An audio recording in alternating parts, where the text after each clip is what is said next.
Hey, everybody. Albert here. Thanks for joining us in this breakdown of the Andor teaser trailer. Just a quick heads up. We had some audio anomalies that happened in the first 5-10 minutes. Thankfully, they don't exist beyond that, so it's nothing you'll have to bear the entire episode. We were able to kind of track this down to an issue with the streaming service that we use. So, without further ado, here's the episode, and thank you all for your support. Thank you guys for everything that you do, and may the force be with you.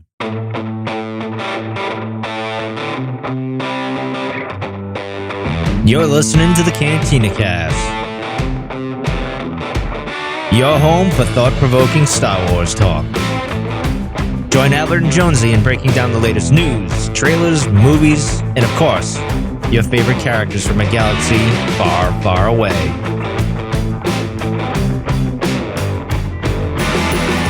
Hello, everyone, and welcome to the Cantina Cast. My name is Albert Padilla, and this is episode 421, our long-awaited Andor teaser trailer breakdown.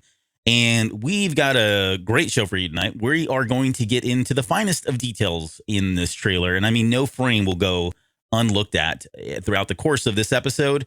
We're going to be talking about the writers, the directors, some of the technical things that have happened. We'll reference some of the material that's been shared online through Vanity Fair and other formal public type media formats and forums. So there won't be any technically spoilers here, although I will say there are a couple things that could border as very light spoilers. So consider this your warning. We'll warn you again here in a little bit, but it's going to be a lot of fun to finally get into this because I, as some of you may know, am pretty passionate about this show. And I know Jonesy's pretty excited about it as well.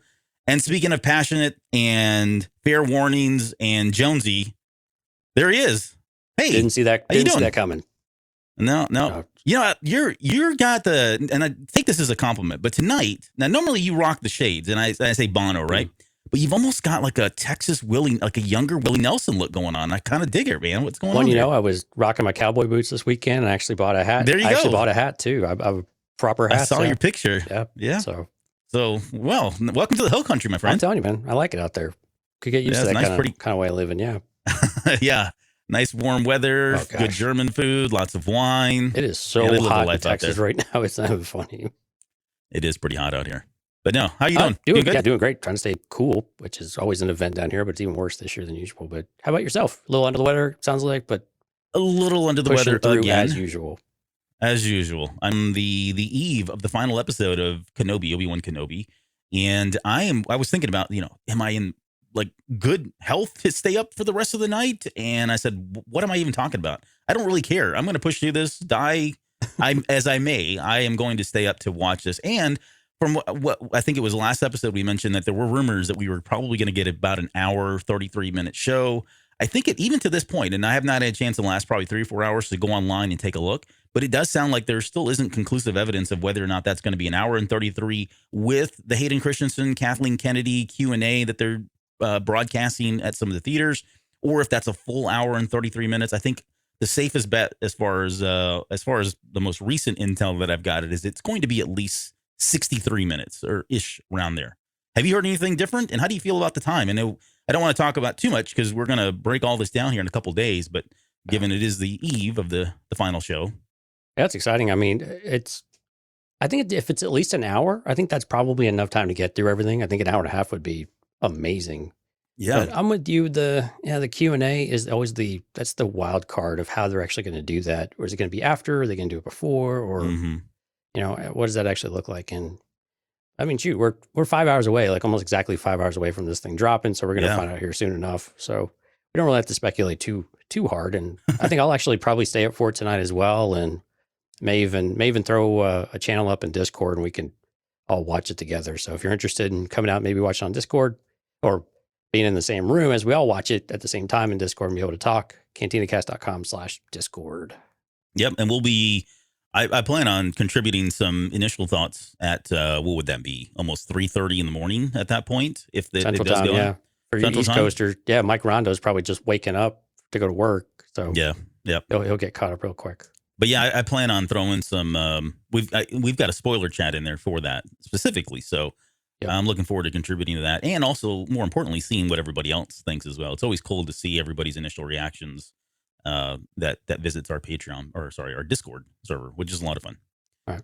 All So right. hey, let's do a little bit of news real quick. We'll Good. just kind of blitz through some of this. There's a lot of comic and toys and collectibles. So if that's your thing, you might be interested. If not, you might want to skip ahead about 5 minutes. But so comics, one of the things we missed that came out right after we went on air last week, since we went on Wednesday, was that Star Wars Visions is actually getting a Marvel comic, and it's going to be featuring the Ronin, and it's going to be written and drawn by Takashi Okazaki, who was one of the writers for the Duel in Star Wars Visions. Yep.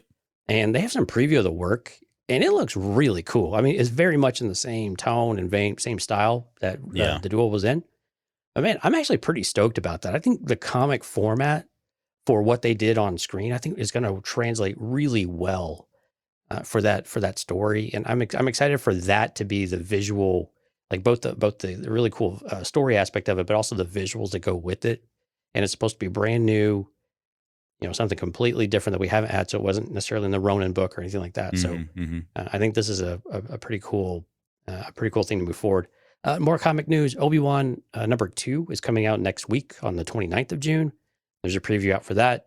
And like you said earlier, we're recording this on Tuesday, the 21st, but on Wednesday, the 22nd, the final issue of Crimson Reign comes out. There is still a preview over on StarWars.com.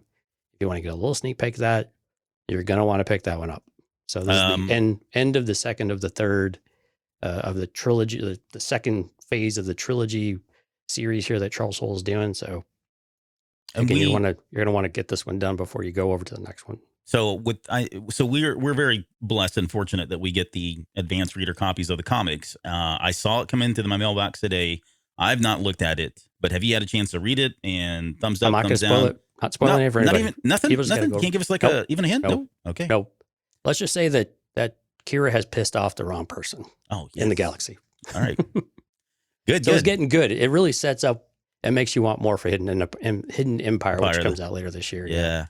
Awesome. Okay. Good to hear. All right. Toys and collectibles. So Obi-Wan Wednesdays, again, kind of came out after we went on air yesterday. We kind of missed it. But anyway, a couple of things in the Lego front. Cad Bane's Justifier Starship is going to be coming out. I believe this is all pre-order starting sometime in July. But what's cool about it is going to come with, of course, the only thing you really need with these is the minifigs. Cad Bane, Omega, Hunter, Fennec Shan, and Toto 360. Yeah. Will all be in there. They're also going to reissue the ATTE Walker, which has a couple of battle droids. It has some of the 212, which is, of course, Commander Cody, and Cody will be also part of that one. And then officially in the Obi-Wan Wednesdays, I think the other one was probably just a Lego Con announcement, but in the Obi-Wan Wednesdays, you got a Black Series Purge Trooper. You got one Jack, one JAC, which is the bounty hunter droid that we all guessed was not one Jack.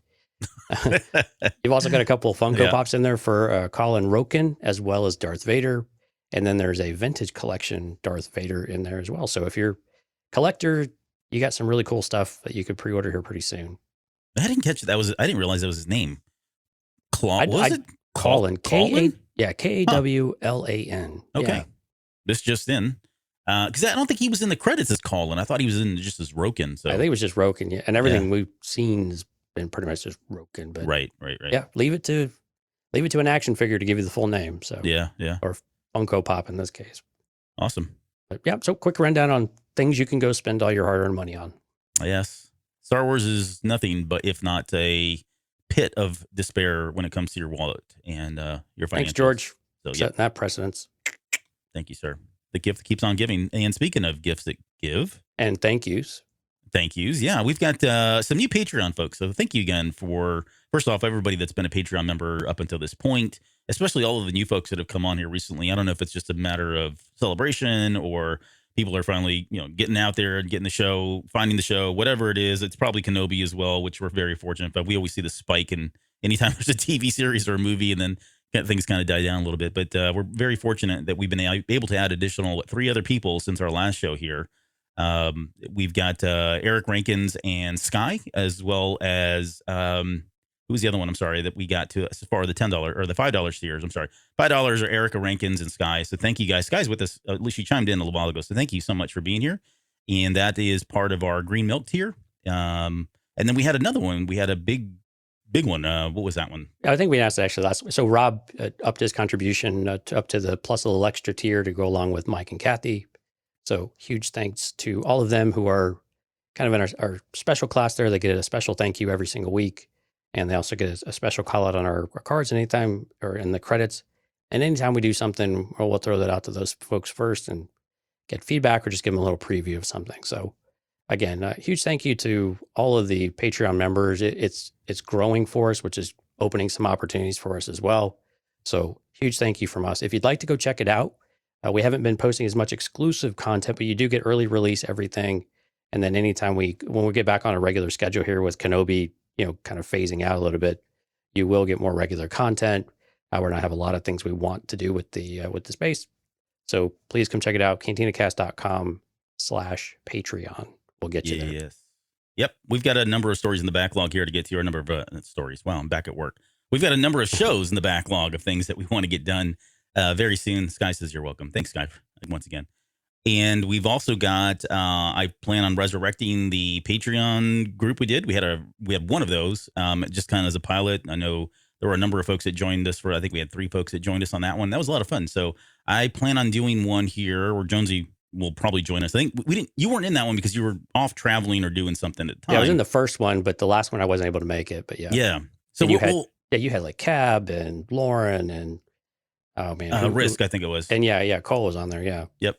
So I think the next one will probably be after Kenobi. So hopefully next week, and I haven't even talked to Jonesy about this yet, so don't tell him. Yeah, but we're figuring it out on the air. Sometime either next week or very shortly after that will be the return of that Patreon show.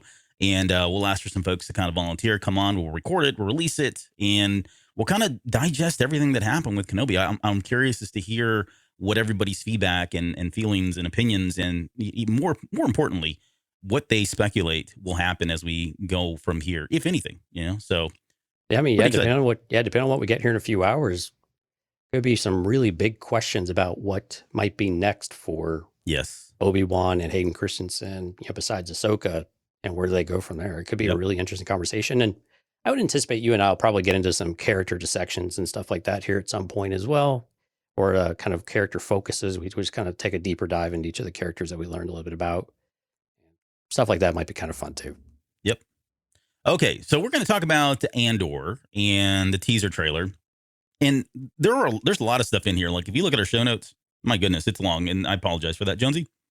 But it's a novella, folks.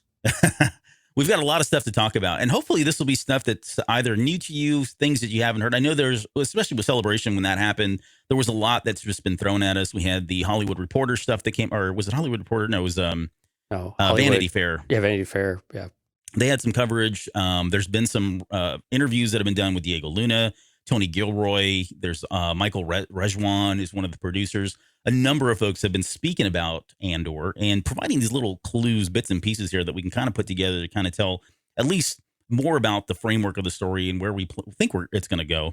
But on top of that, we'll, of course, at the very end of this episode, go ahead and break down the trailer and point out some things that are of interest and maybe not necessarily spoilers, and just things that have got me scratching my head and wondering and speculating about. So maybe before we get started, though, Albert, maybe for folks who are a little bit newer to the show, you had spoke at the very during the introduction that this is something that's very personal to you, and so I was hoping maybe you could just kind of share with folks what this story kind of means to you, and it just kind of the feelings that you're getting as we go into the series that help frame up your excitement for us. Yeah, I mean, it goes back to Rogue One, I think.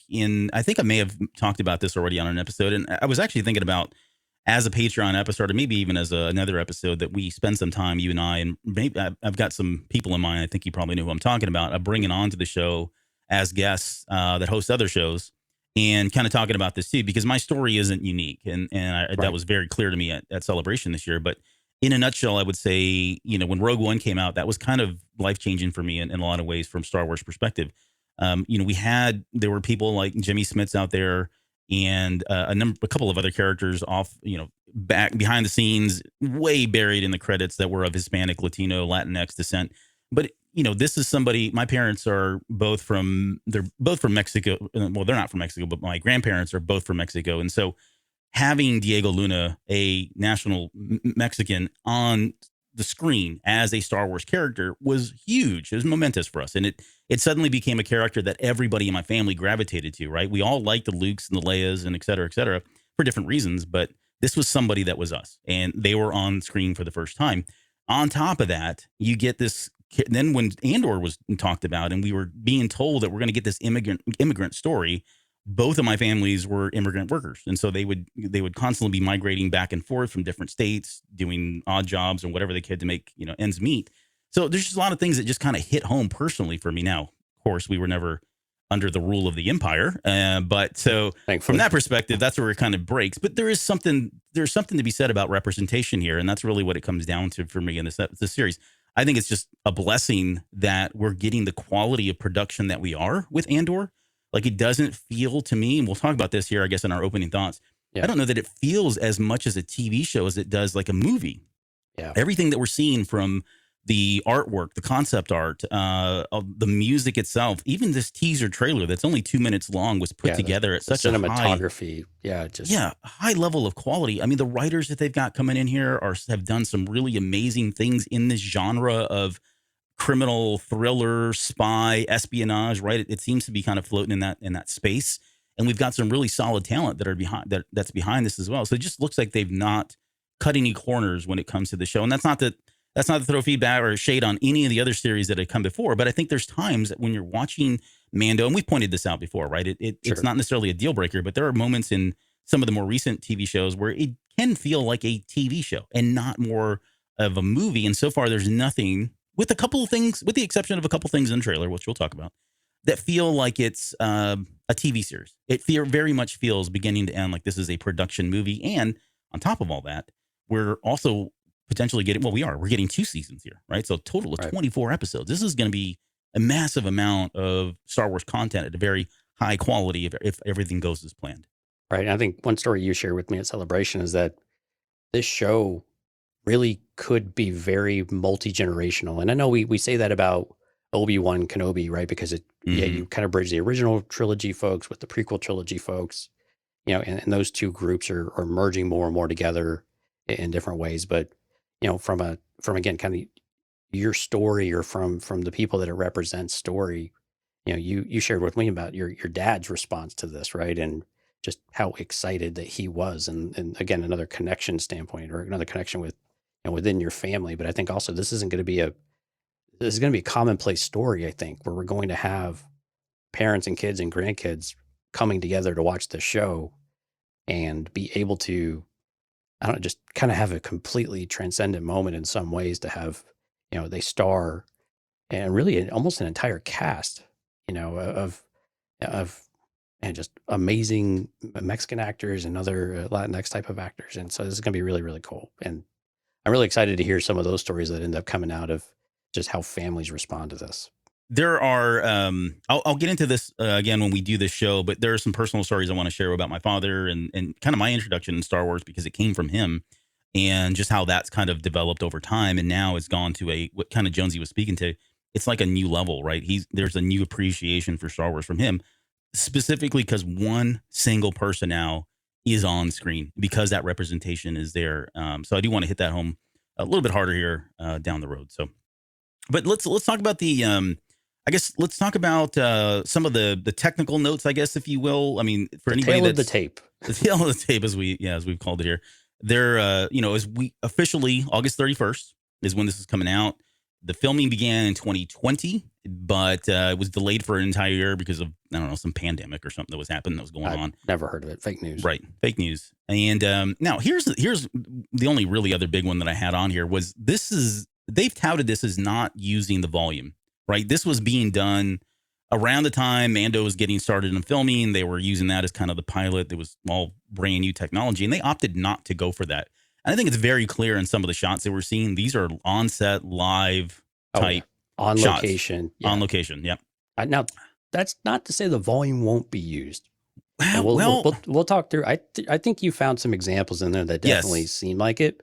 But I think definitely the framing of what they want to do, you could not do with the volume. And it was very important for them to do this on location with physical props in order for this to really feel. And I think that's maybe what makes it feel maybe very Star Warsy in that kind of way, that very lived in, and that very intimate environment of what is home. And it's really going to drive home this idea of a migrant that's home taken away, new home, and then new home is invaded. And that's really difficult to do if you don't feel like you are there in it, rather than in a big studio with a big screen wrapped around you.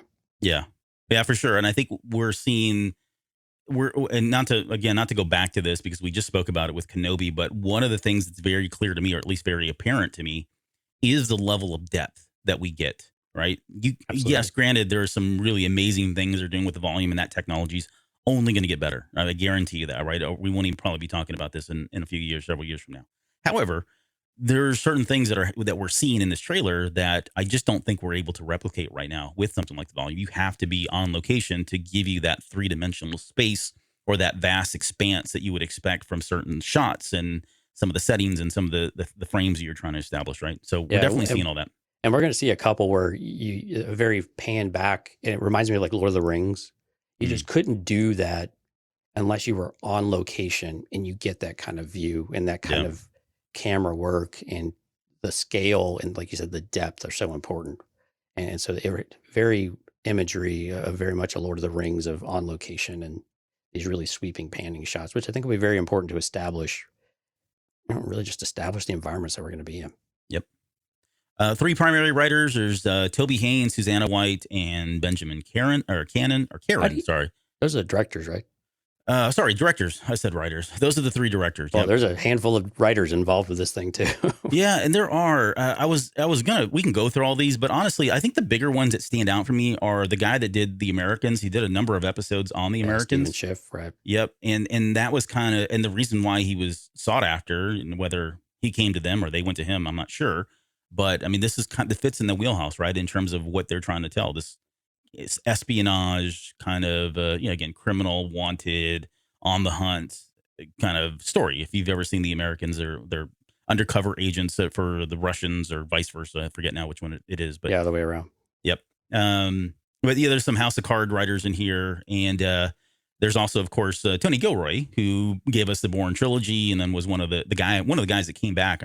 There was a couple of them, but one of the guys that came back and did the reshoots, rewrote for a lot of the reshoots in Rogue One, which we thought was going to be, huge disaster. Remember when the sky was falling down because Rogue One is going back to reshoots, and then it turns out to be this freaking amazing movie that seems to be getting better and better over time. So that all bodes well, I think, for the talent behind the show. So how are you feeling though with multiple directors, multiple writers? We're kind of going back to the same formula, and I think some of that maybe is because of where this project started. But now that we've had Deborah Chow, she didn't write it, but a singular director or more consistent writing staff with Obi-Wan Kenobi, versus what we've had with Book of Boba Fett, Mandalorian, where we have a lot of the varying styles and everything else. How are you feeling about this coming into this series based on what we've seen with the bodies of work that we have a pretty good sampling, maybe not from these folks, but just in general about that kind of differences that we can see. Yeah. How are you feeling going into that? I'm okay. And I say that because the biggest concern my biggest gripe with if you want to bring up the sequel trilogies is just the lack of vision beginning to end, right? And having that consistency of writing and being able to pass the torch off and know where you're going with the story rather than just leaving it up to the next person to kind of figure out and change and all that. That's really the biggest gripe that I have with the sequel trilogy. And I think it's fair criticism because I think we've all seen where they try to go back and readjust, right? With this is not atypical for a television series, right? We've got 4 writers and 3 directors on 12 episodes. So it's not like we have 12 writers and 12 directors, right? There is still a level of consistency here. And I think on one of the writers, I think they're only doing one. I think Schiff's only coming in for like the 5th to write the 5th episode, if I'm not mistaken. I may be wrong on that. So you're talking about 3 writers. So provided they have a beginning and middle and an end, and they know what the story is that they want to tell, they've already thought about it, and they weren't leaving it to anyone to kind of guess and make up as they went along. I don't think that's necessarily a bad thing. I think it actually works in their favor, right? Everybody knows exactly what they need to hit, what are the beats they need to hit, and we're going to get a story that at least feels consistent, and there's a thread through all of these rather than feeling it displaced or disjointed in any way. So I'm not overly concerned. I think most of the best series that are out there have very similar experiences. I think of like Lost and Breaking Bad. They had a staff of writers and they had a staff of directors, and sometimes this would change in and out. But for the most part, every season had a core group of them that stayed together. And that, they turned out to be successful. And plus, you're only dealing with 12 episodes. There's not like a 24 episode thing where you've got tons more people and there's all these quote filler episodes that they could start spinning off and people lose interest and that sort of thing. So it does feel very lean in terms of what they're trying to do here.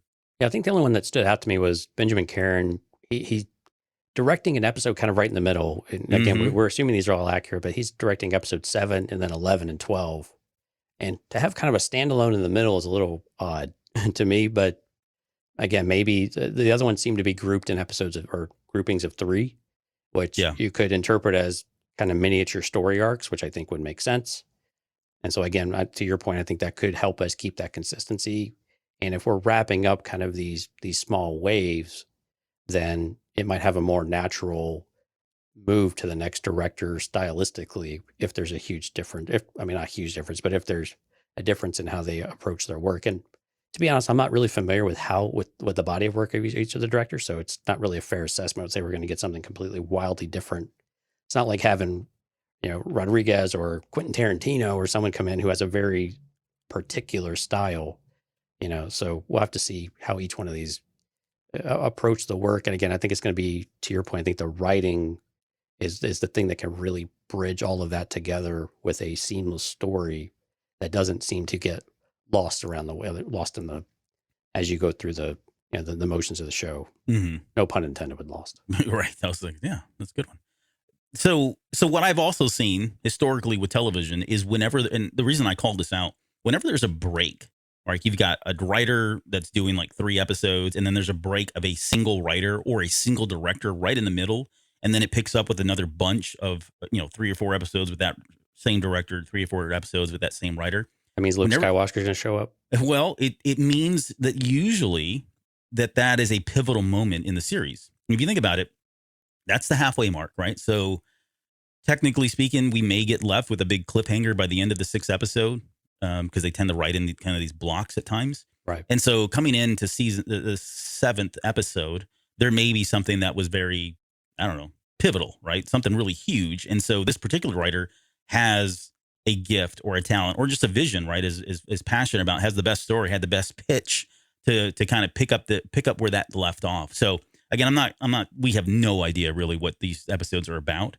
but that's usually what you'll see. And a good example of that is if you think about like Dave Filoni and Mandalorian, right? He was brought in to write very specific episodes anytime that the Force was involved, or Ahsoka Tano or Luke Skywalker, whoever it was.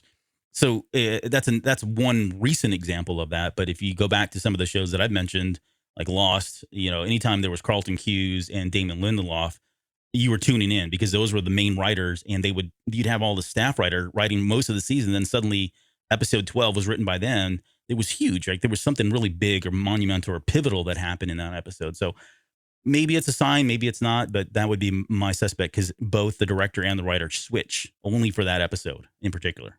Interesting. So, yeah, very interesting. Okay, let's talk quickly about the cast. I think we know Diego Luna, Genevieve Riley as Mon Mothma, Stellan Skarsgård, who we're going to talk about in a little bit. His name is Luthen.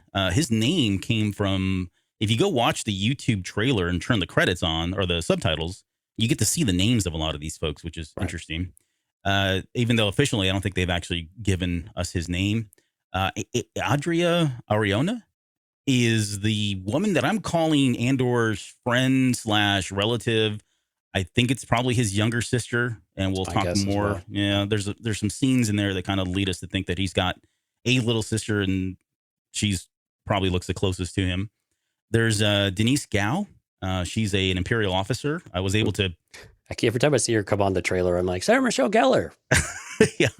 I can see that. I didn't think about that. Well, I just watched Scream 2, which is probably why she's like front and center. Fresh in your mind. In your mind. Kyle Soller. I'm not familiar with his work. I know he's done a lot of like period pieces, television movies, that kind of thing, but he's an Imperial agent. He looks to be the main Imperial agent that we'll be talking about here in the trailer in just a second. There's Fiona Shaw, who is the woman at the very end of the trailer who was listed as Marva. And Marva, I'm going to say that she's part of the soon-to-be Rebel Alliance. So she does seem like the person that's kind of maybe the non-aggressive Saw Gerrera or she fits into that whole group in some way. That's kind of how I'm depicting her. Uh-huh. Then there were a couple of other people like Robert Ems, Anton Lesser, who is an Imperial officer. We'll talk about him. I found him in the trailer. And then David Heyman. They're all in, quote, undisclosed roles, but I only know that one of them is in this trailer itself. And then the biggest one was Alan Tudyk was originally going to be, I mean, he was touted. They were talking about it. And then somewhere along the lines, I think when they speculation on my part, but it feels like he was rumored to be in it. And then when they decided, oh, we're going to do 2 seasons because there's too much to pack into the first season, they thought, well, in season 2, maybe we'll pick up the pieces there and tell that story of how those two met and, have him come on and provide the voice of K2SO, who I think a lot of people would like to see as part of the series at some point.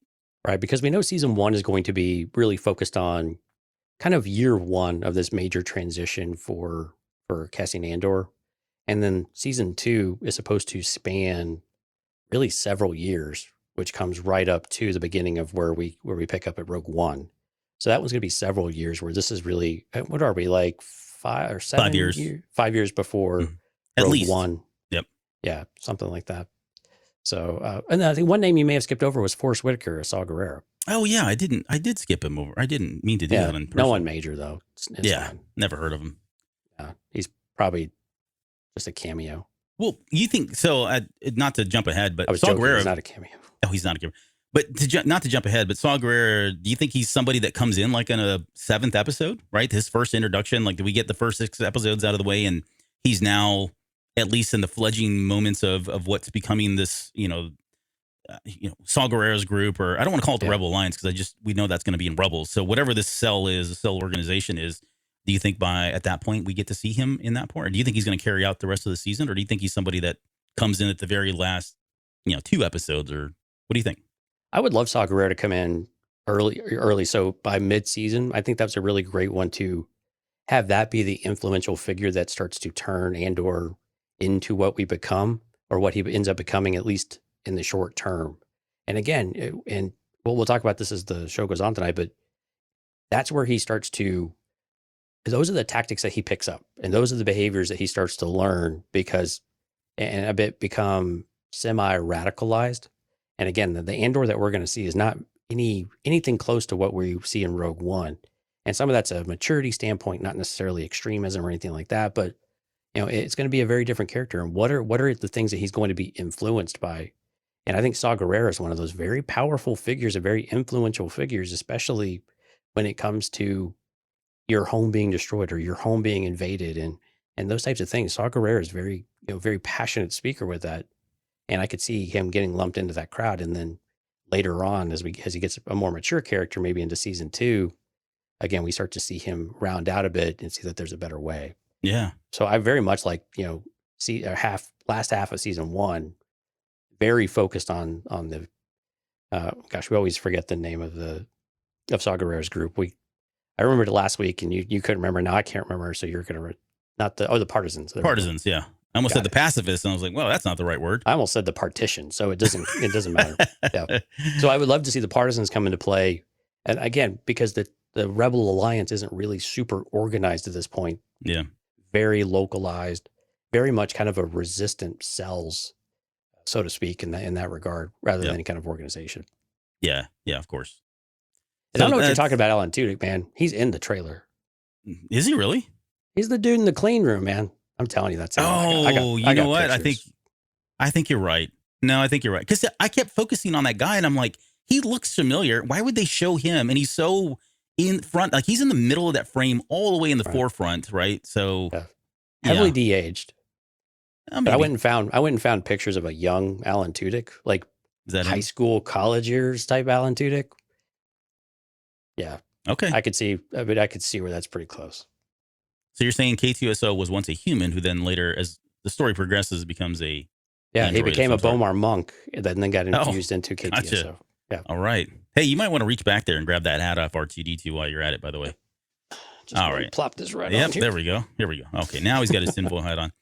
And all right. So let's, I guess there's a lot of stuff in here around the Vanity Fair coverage and Diego Luna. I would say, again, we've talked about this story being a migrant story. One of the things that stood out to me, and I don't have the exact quote up here, so I'm going to paraphrase what was said here by Diego Luna and Tony Gilroy. I think both said something to this effect, that the person that we're going to get as Cassian Andor at the very beginning of this series is not the person that we're familiar with when we get to Rogue One, right? We're going to see that transformational effect that's going to happen. I'm going to probably give some very light spoilers. Again, nothing that's not been disclosed, nothing you can't find online. This is all official stuff, nothing that's been leaked, okay?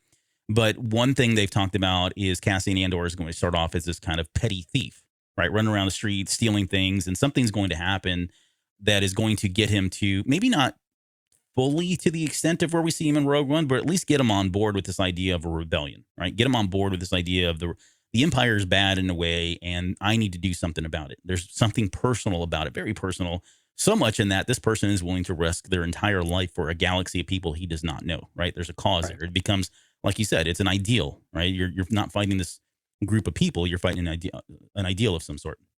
So any thoughts just going into this of where we, and this is probably what I was going to say for the end, but now that we're talking about it, anything that you want to speculate on as to what could possibly happen to him? I think there's some obvious tropes here, but I want your thoughts first. I mean, some of it we know, for certain. His homeworld is going to be destroyed, right, by the Empire, and this is his true homeworld. So you've got that on it. Plus, it sounds like maybe we're going to get an invasion that could also kind of do it again. And then again, I think when you're talking about what's maybe obvious is something happens to a family member, and especially if it's a younger sibling, and if he really does have a younger sister, you could see where that would, either she's taken or she's killed or something like that. Again, that's usually these transformative moments where the character has to do something different. They want to just charge in and try to just do everything all at once, but then hopefully they're grabbed and they're caught and they're sat down and said, no, there's a better way of doing this. And, again, that might mean Saw Gerrera though. But again, those are kind of your typical, your really obvious ones that you could pull out and say, these are the things that are going to really change things. But again, I think some of it will be also over time, because if we remember the Andor family was part of the CIS, right? They were separatists. They supported the separatists. They supported the cause. They believed in it. But as things start to progress and go on, they see the shift when the Empire goes on, and they, likely start to see what that actually means. Yeah. And what they were fighting, what they believed in is not what they truly believe. Or what they fought for or what they support is not necessarily what they believe in. Maybe that's a better way of putting it. Mm-hmm. And so I think that idealism and maybe something with the family, with the parents, we've seen this happen over and over before as well. So you have orphans now, and they just have to lean on each other. And again, we've seen this is Aladdin all over again, right? So this is going to be kind of, Star Wars Aladdin maybe, but so I mean, those are a few obvious ones I think that you could probably pull out of the air. Was there something less obvious that you were maybe speculating or theorizing on? Well, to me, it feels like based on the trailer, right? And this is all I'm going off of, honestly. I think there are some little, which is very little, yeah. Which is very little. There's not a lot in there. Although we'll make a lot out of it, right? We're going to make a mountain out of an ant mound here in just a few minutes. Molehill, yeah. A molehill. Sorry. I guess I'm not that Texan. But so there are some things that kind of stand out. I think the trope of his family member being impacted in some way is probably enough, right? There's got to be something personal that pulls him into this, and what better way to pull somebody into a war or fight for an ideal than to have a family member that's been hurt or killed. And that could be somebody like his sister, his younger sister, right? They may have a very close relationship. Maybe the parents are orphaned at some point, and because it wouldn't be Star Wars without orphaned children somewhere. But maybe they're separated from the parents and they end up growing up in the streets just trying to survive on whatever they can. That's why he reverts to or goes to a life of petty crime and that sort of thing. I have a feeling when the show opens up, he's probably, you shouldn't say. Kind of sounds like Ezra a bit. Yeah, no, you're right. He's kind of running around doing these small crimes here and there. Or Aladdin, like Ezra and Aladdin were very similar early on too. Right. But I think one thing that would be interesting is because it seems like he does have a lot of skills. He has, I'm assuming he's got a lot of in-depth knowledge around the Empire and how it works. And some of that, I think when we get to Rogue One, is probably because he is in the trenches. He's been involved now he's getting that intel from everybody else. But I would actually like to see him side with the Empire at first, right? Maybe they catch him and they start I don't want to get too close to like a Han Solo kind of story where he's part of the Empire for a little bit. But, if you think about this big corporation or this empire, this force coming in, taking over your home world, depleting of it from its natural resources in some way. There's not a lot of room for you to go, but join the bad guys. And ideally, maybe that it looks like on the surface, it looks fine and dandy, right? Well, I'm going to go join this empire. They're the guys with the power. They're the guys with the big guns.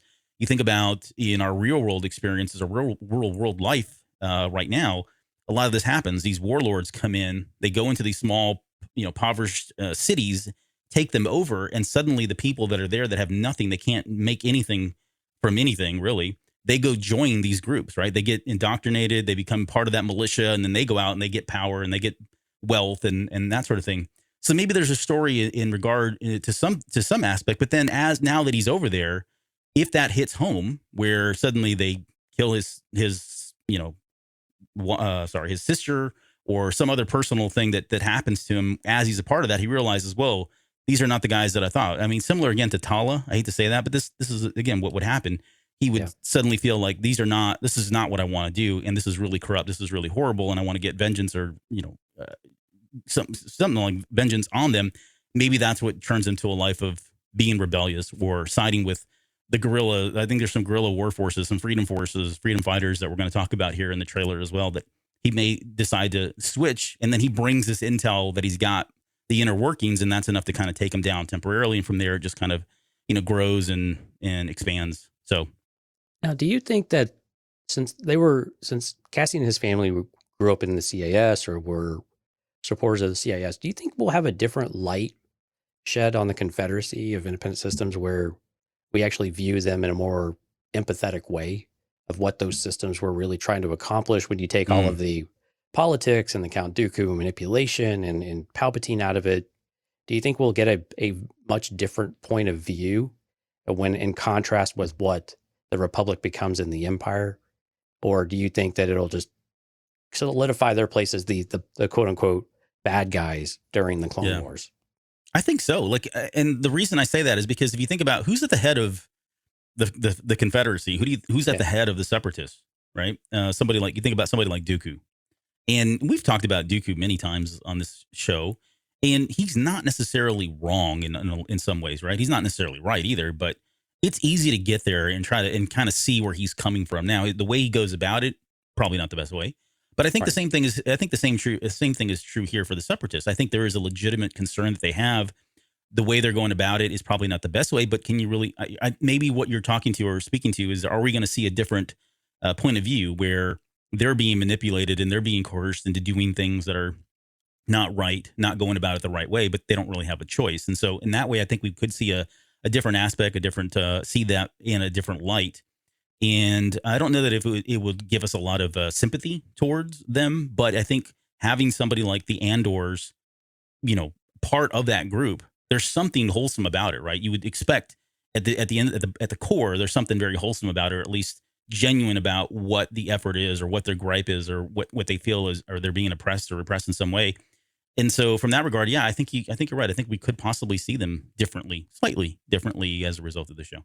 Yeah, it popped in my mind because we do get a little bit of that in Brotherhood, where we understand why Kate and Nemoria and how they're affiliated with the CAS and how they're affiliated with the Trade Federation, how the Trade Federation works into all of this, how the new Gunrays and all of all the Nemorian people kind of feel about this. And so we get a bit of a different flavor for how that fits in with the galaxy at large, but also really how certain systems view the Trade Federation and the Republic and all these other ones. So it would be interesting if we got it.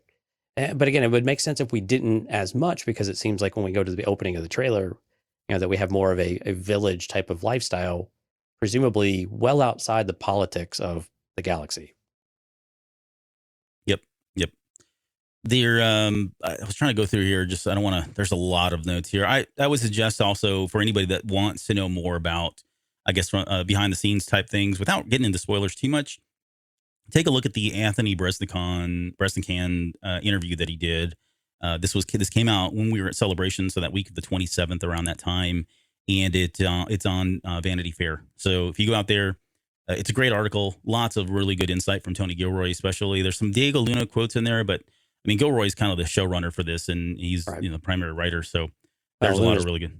Luna's probably terrified of accidentally leaking something out too. So Yeah. whereas Tony Gilroy is just happy to keep talking. Exactly. Yeah, I know. He said a lot of things, honestly, things that that whole bit about him being kind of a petty thief at the beginning was, I think, shook a lot of people. Like, whoa, time out. You're like talking about what's going to happen in the first episode, and it's so light. I mean, and it is in the first episode, so I would consider it a spoiler for anybody that wants to go into this thing pure. However, I don't think that's enough to really substantially change, the outcome of the series or blow any kind of big secrets. In fact, I think it just adds to the allure of what's going to happen here. Right. I mean, and potentially that could be the first 5 minutes of the first episode for Yep. all we know, right? So it's a good starting place, but it's not the story. Right. Right. It's just it's where someone's at a certain point in time. And I don't think it's going to, I don't think anything like that minor is going to really ruin it for anybody. It really is the entire journey. And that's the unique thing about this, is that this really is the entire journey of these 2 seasons. That's going to be the interesting part. There's not going to be any particular moment when we looked at Obi-Wan Kenobi, what's the first thing that everybody pops out? It was like, okay, it's got to be Obi-Wan and Vader, right? Mm-hmm. And sure, there are other things that come up inside of all of that, especially as they unravel the story and present it to us. But this one, the journey is the story. Yeah. Right. We want to know how he gets there. And we've got 24 episodes to show how he gets to Rogue One. So it is all about the process and all about that journey. And I think that's exciting because you have a lot of time to really mature that character and show that direction, that arc for him.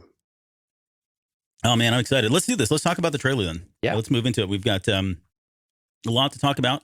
For anybody that's listening to the podcast, I'm going to apologize in advance because we're going to actually pull up the trailer and go frame by frame in some cases. That's a good segue, Albert. For those that are listening to the podcast, we do have a corresponding live stream Tuesdays and Thursdays. All right. So I pulled this up. Now, before we get into this, though, a couple things. Number one, I want to just quickly talk about the voiceover because I'm not going to play the audio because then it'll get flagged and we got to contest it and all that kind of crazy stuff. So it starts off with Cassian saying they're so proud of themselves, so fat and satisfied. Okay, that's kind of funny. Mon Mothma says they're everywhere. They're watching me now. Luthen, Stellan Skarsgård, says soon enough these days will end. There will be no rules going forward. And then it ends with Marva saying people are standing up. That's what a reckoning sounds like. And of course, we see her say that last line there at the very end. Right. Okay, but let's go back to and if we can remember to come back to that stuff, cool. If not, we'll go on because I think a picture speaks 1,000 words and a lot of this stuff here. All right, let me get this off my chest. This opening scene with the guy at the bell, the bell boy, drummer, whatever he is. This does not. Call him Little Drummer Boy. Little Drummer Boy in the show notes. I'm going to put these show notes out on Patreon so that they can kind of get a peek at what this looks like. Because I think there's some funny stuff in here if I do say so myself. But this, you are your own biggest fan. Exactly. And trust me, I've got my own Patreon. There's this particular opening scene does seem or feel or look like the volume. Like the tower itself, and I've got it up now, but the tower itself, and let me just move forward, advance it just a second, because at this point it doesn't. Okay, right here. I'm going to pause it here, but now he's about to take his first gong or ring or whatever you want to call that. But it looks like this is definitely in the forefront. I just don't know that all of that down there is actually real. That would be a very massive set if it was. And there are people moving down there. So it could be CGI, of course. But I don't know. There's something about this, and maybe it's just because my mind's playing tricks on me now that we've seen so many series now with the volume. But do you think this is part of the volume? And here's the better question, do you think this is part of the show? Because I have a feeling this was created for the trailer only. I don't know that we would see this. And there's some reasons why, but I'll shut up and let you speak. I think this might be part of it. I mean, what this actually inspires, reminds me of, is basically, the church bell waking everybody up. Okay. It's just the manual version of it, right? Or the cartoon kind of guy, banging everything. And I think part of the set is probably real. Now, is everything real as the further back it goes? Absolutely not. There's no chance, right? But you see lights coming on. You see people emerging. It doesn't appear to be any kind of emergency type of scene, but it definitely, to me, it seems like it's at dawn, and this is the, official wake up bell for everyone. Mm. And he's just so dramatic about it, right? I mean, all of the motions just act like he's, again, like just tick tock. He's got the internal clock in his head. Yeah, and that's how they wake up every morning. So I think this could. I wouldn't mind if this was in the actual show. So this feels like work a droid could do. Number one. But to your point, like he's not in a hurry. And when I first saw the trailer, I was thinking, oh, he's warning the bells, right? There's an invasion coming, right? There's something happening here. But then if you look at it, like you said, to your point, he's not moving very quickly, right? I mean, he's got earmuffs. He's got his ear protectors on too. Yeah, it's probably pretty loud in there. But why would they have this guy? He's nasty. Like if he's all dirty, his face is all dirty, teeth are yellow. I mean, I want to talk, but still, right? I mean, he's not the cleanest knife in the drawer there. It's a working class community down there. Okay, fair enough. So I don't know. There's something that just looks weird about this shot for me, and I just wonder how it fits into the whole story. Maybe this is part of the opening. We'll come back to this here in a little bit because the guy's just banging away at this drum quite often here. He rings the bell 3 times before it cuts, and in the show notes I had put that 1 if by land, 2 if by sea, 3 if by space. I mean, he rings it 3 times, and suddenly, later on it looks a little bit more dramatic. But if it is some type of warning bell, then maybe it is because they're coming in a different way. I don't know. I'm just trying to draw on the whole American Revolution War here. Right. Okay. I can see where this would be like once we get past maybe some of the sequences where Andor is a kid and we see what happens to his world, and then we kind of flash over to a more now a type of environment or a time setting, and this is how we would open up that episode or that scene within the same episode that shows the time change and again the awakening of the city in this more current time frame. Yeah, where's hard counter? Because this is I like the engineering here that went into this drum. By the way, it's like a single sheet of metal. Have you noticed that? Yeah, it's really kind of cool. It wraps around. Yeah, inside and everything. Yeah, it's a very unique anvil of sorts. There you go. See, that's the kind of coverage you're going to get here. You're not going to get that anywhere else, right? The dissection of the bill. That's right. Okay, this is obviously, I think, a scene that caught a lot of people's attention for a lot of different reasons. But number one, this is definitely not a volume set. This looks like it's filmed on location somewhere. We've got a river. I'm assuming this is going to be, Andor. This is one of the flashbacks or earlier on where we're seeing him, his family, the village that he grew up in. I'm assuming this is Andor. Close enough. I think so. You can see here the little boy here. Now, if you look down the right-hand corner here, and they showed her just before this, so you can kind of see here next to her. There's a little girl with some curly hair that's standing next to her as they're kind of cowering in fear and standing up, and they've heard a big noise. You can kind of see them. They're all cowering at first, right? So I'm assuming some explosion's gone off or something. Well, right? You can actually see it in the sky when the ship is going across. I think I had paused it when I was watching the video, and you can actually see an explosion behind it cascading away from the ship. Oh, okay. Cool. I didn't check. I didn't see that. You can probably see it right here. It's right after it emerges from the trees, right there. You can see there's smoke. Yeah, you can see it right next to the tree limb there. I'm pointing at my screen like anybody can see me pointing, but right there. You can right there. It looks like an explosion. Yeah, I can see where you're pointing. Yeah. So, but yeah, so she's standing right here. This little girl is with the curly hair. I'm assuming this is his sister, and who we're talking about. And we'll talk about this a little bit later. But Andrea Ariona, I believe is her name. But you can kind of see her as well. Just the very top of her head is right here. I thought another thing was funny. Look at this little girl right here on the left-hand side. She looks right at the camera. I don't think she's supposed to. But anyways, that was fun.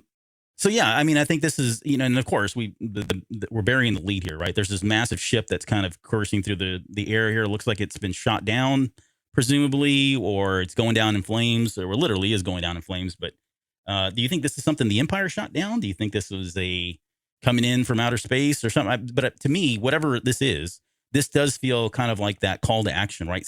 The Empire has now come into their world, if it's not already, but it's having an impact on their lives, and their lives are forever going to be changed. Well, I always try to piece together where in the timeline do we think this would actually fit. So if he is, how old do you think he is here? He's maybe 12? I'm going to say, yeah, young teenager, 12, maybe 11. Right. So when we fast forward to maybe the earlier age of Andor, we think he's going to be 17, 18, 19, something like that. Yeah, I'd say that. Let's just call it 20 to be safe. Okay. So let's just say there's about a 7 or 8 year difference between the time frame when we're going to get the big chunk of the story for season 1 and where we start here. Mm-hmm. So that would bring us, I mean, yeah, you're kind of right in the wheelhouse of the uptick of the Empire. And so it's not Clone Wars or anything like that.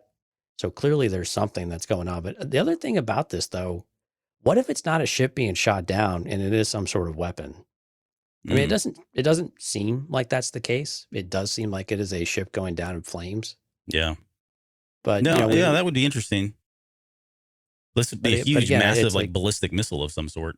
Yeah, I mean, it would be massive. And we know his homeworld was destroyed. We don't exactly know what that means. I'm assuming it doesn't mean that it was obliterated, because that would be a little on the nose. But maybe it is. But I think it's one of these is this something that does crash and cause some sort of natural disaster, less so than the Empire invading and decimating it? Because I think some of it is, what are these villages going to do unless the Empire is just coming through and taking resources? We know they strip resources from colonies and from planets. So Ahsoka novel was a big example. Yeah, exactly. Yeah, exactly. And we've seen it a bunch of times. And so, is this the beginning of that type of thing here, or is this just a rescue ship that's again being chased, and it's just the unfortunate side effect is it lands on this planet? Right. Yeah. But again, there has to be a reason for why they would tear the planet apart, unless this is a high value target that they're chasing. Yeah, potentially. I mean, it looks like you said there's an explosion that happens on that. So, maybe if it was a missile of some sort, it was shot down. It doesn't look like a ship that I'm familiar with in Star Wars. No, it's very cylindrical. Yep. Yeah, very difficult to make out any of the different protrusions around the ship. So what would be really interesting, though, is if this was some sort of, they're chasing down like a rebel cell type of thing. And like you said, they're chasing someone and they just annihilate everything in their path as they're hunting whoever these folks are, if they survive this crash. Yeah. And again, it looks like it's going to hit pretty far away, though. Yeah, it doesn't look like anything close. And so you would think that, if they are going to be brought into the war. So your point's well taken, though. I want to come back to it. You said, the world is obliterated. And that could mean, again, I don't think literally, but if there was a cataclysmic event of some sort as a result of this or whatever else, and they've had to migrate, they had to pick up and leave because, tides are rising or weather's impacted or whatever else. And from that perspective, yeah, maybe it is obliterated. The one that's probably on the nose is the Empire coming in and stripping resources and enslaving these people or turning them into, indoctrined workers of some sort, right? That would be a level of oppression that would cause them to have to get up and leave or, fall in line, which I don't think they're going to want to do, right? So right. I can see all those. I can see all those kind of scenarios really playing out, but it's really hard to tell at this point. But definitely this has an impact in his life, right? I mean, he's staring at this thing going, wow, what is that? And these guys are not, it looks like he's coming from a village that has no technology. Like you look at everything in the back, it's all made from trees and vines and, the clothes. No, there's no tech on any of the characters that we see here in this opening shot of any sort. Which I think is kind of cool to see in Star Wars, because we don't really see it that often anymore. Even the Tuskens had technology, right? Yeah, they did. I'm trying to think, like the last example. Wasn't Phasma's family? Yes. I think they were the purest. That was probably the purest example of it. Yeah, because they were very. Oh man, yeah. Tribal. Barbaric. Yeah, barbaric. I think primal is probably a much better term than barbaric. Yeah. I think certain aspects were a bit barbaric, but I think primal is very accurate. Right. Again, live off the land. You have to go get and take everything that you want, for good or bad. Yep, like Ted Nugent style. There you go. This okay. So the next scene is interesting for a couple reasons. One, when we get Walle. It's hard not to look at this and think Walle, because there's a junkyard everywhere, and you got this android robot running around in here. So short of a cricket on its back somewhere, or a cockroach, as the case were for Walle. But this does look like a droid. And some people had said, is this a vehicle? It's too wobbly for me to think it's a vehicle of some sort. Perspective's thrown off a little bit here. This is one of those scenes, again, that it looks like everything in the forefront's real. Everything in the background could be CGI or could be the volume. I don't know. Probably so. And again, it's a big set, so we know it's not real, right? Right, yeah. I mean, and what's interesting is what's in the background, though, because it looks like it's not all junk everywhere. Yeah. This appears to be, some sort of scaffolding type of structures for construction, or, I mean, what this reminds me of is, like, of course, I live in Texas, so I'm used to seeing oil platforms being built on the coast or being shipped into Texas City and then things like that. So it reminds me very mental images of oil rigs being brought to shore and getting ready to deploy out to the Gulf of Mexico. And so it very much reminds me of that. Yeah. And also some of the imagery we've seen from maybe from Solo as well. Well, and we'll get a better shot of this in a little bit. But I think you're right. To me, this looks like an assembly for some sort of assembly yard. Yeah. Because if you look in the back there, and we'll get a better shot of this a little bit later, but it does look like up here. Some engines back there, yeah. Yep. Some kind of big turrets in the back there, are engines, thrusters of some sort. And it looks like it's kind of in the process of being built. So, and if you look underneath right here, this looks to me, again, better shots later, but this looks to me as though the city that we saw that guy in the bell tower earlier on. There's actually two shots that come from different angles, and you kind of see that same structure landscape in the background, and with this massive scaffolding on the top of that plateau as well. All right, so I think those are all kind of interconnected. This just may be where all the junk goes to. Whenever, I don't know if they're taking things apart, or they're moving it all over to. They're not leaving it where the big city is, but they're moving it over here in this area. I just don't know what significance or role this junkyard plays. It was enough they decided to show it in the trailer, though. Do you think there's any chance that this is the same world that we see young Cassian in his village in many years later, after the Empire has set up shop and completely junked the place? That'd be crazy. I don't know. Let's go back. Do we see a plateau here where that could have been used? I mean, there's hills and mountains and stuff, so sure, may it's possible. It's possible. Anyway, I think it would be an interesting point of view reference of what is represent destroyed, but we also know that Cassian is going to have an adopted homeworld as well. So that might be a bit far fetched, but it would be interesting and be in line with the Empire and a general Empire storytelling that they take and they strip it, and what used to be a very beautiful terrain is now very industrialized. Yeah, and I would say that if that were the case, then yes, the Empire is here strictly to strip this planet of. There's something very valuable about this planet and resource wise, and they are just mining the crap out of it. Similar again to what was happening in the Ahsoka novel, where they were taking everything and taking those people and putting them to work, enslaving them to work for the Empire, all because they were trying to build a Death Star, right? They were going to need to ramp up their resources in order to start building this. Yeah, foodstuffs, I think, right? Yep. Something like that. Well, yeah, that one was about food, right? But they were mining kyber crystals on the side of that. They were talking about ramping up for materials other places, and it was all kind of pointing to they were trying to get all the resources that were going to be necessary to run a massive space station of that size, which think about in terms of scale is huge. It's absolutely huge, galactically huge. No pun intended. Sure. This robot, any idea? I mean, this is just like a kind of a scenery robot. Just this goes around taking a junk. Yeah, I don't know. I mean, it really does seem like it's just. I mean, patrolling is probably not the right word. Yeah, but just kind of out there. It's a weird very scene. odd thing, though. Yeah, to have that robot in the junkyard. Yeah, because I mean, again, it makes sense as there's nobody out there. But again, is it looking for people is it just kind of a basic patrol, looking for people who might be, taking extended lunch breaks or maybe venturing a little further than they're supposed to, like running away and deserting. Mm-hmm. But, the last thing I want to say about this scene, excuse me, there's a really cool scene later where the LAATs are coming in, and they probably have a new term because they look modified or updated in some way. Yeah, they don't have the big wings anymore. Yeah, but those drop ships that are coming in, and they're coming in from a different angle almost, because you can see that's where you can see the engines really well. So we'll come back to that in a little bit, but it looks like they're on an approach vector to this area for some reason. All right, I'm calling this next scene the Tesla lab. And this is where you said this was Alan Tudyk here on the front. I don't know. I mean, when you freeze it here, it doesn't look like him as much. Oh, I'll just keep moving it. How about that? Does it look better here or here? I don't know. When I froze it, here or here. I mean, it just looks so much like him, but I could be purely coincidental. I was online trying to scrub for anybody because again, he's so prominent in this shot that you would think it would be somebody that would be named. Got some pretty kicking sideburns, I'll say that. He does, yeah. So more importantly, what are they building here? These look like robot parts to me, robotics of some sort, android parts. They don't necessarily look like droids, though, do they? I mean, they look quite, much more rigid than a droid would be.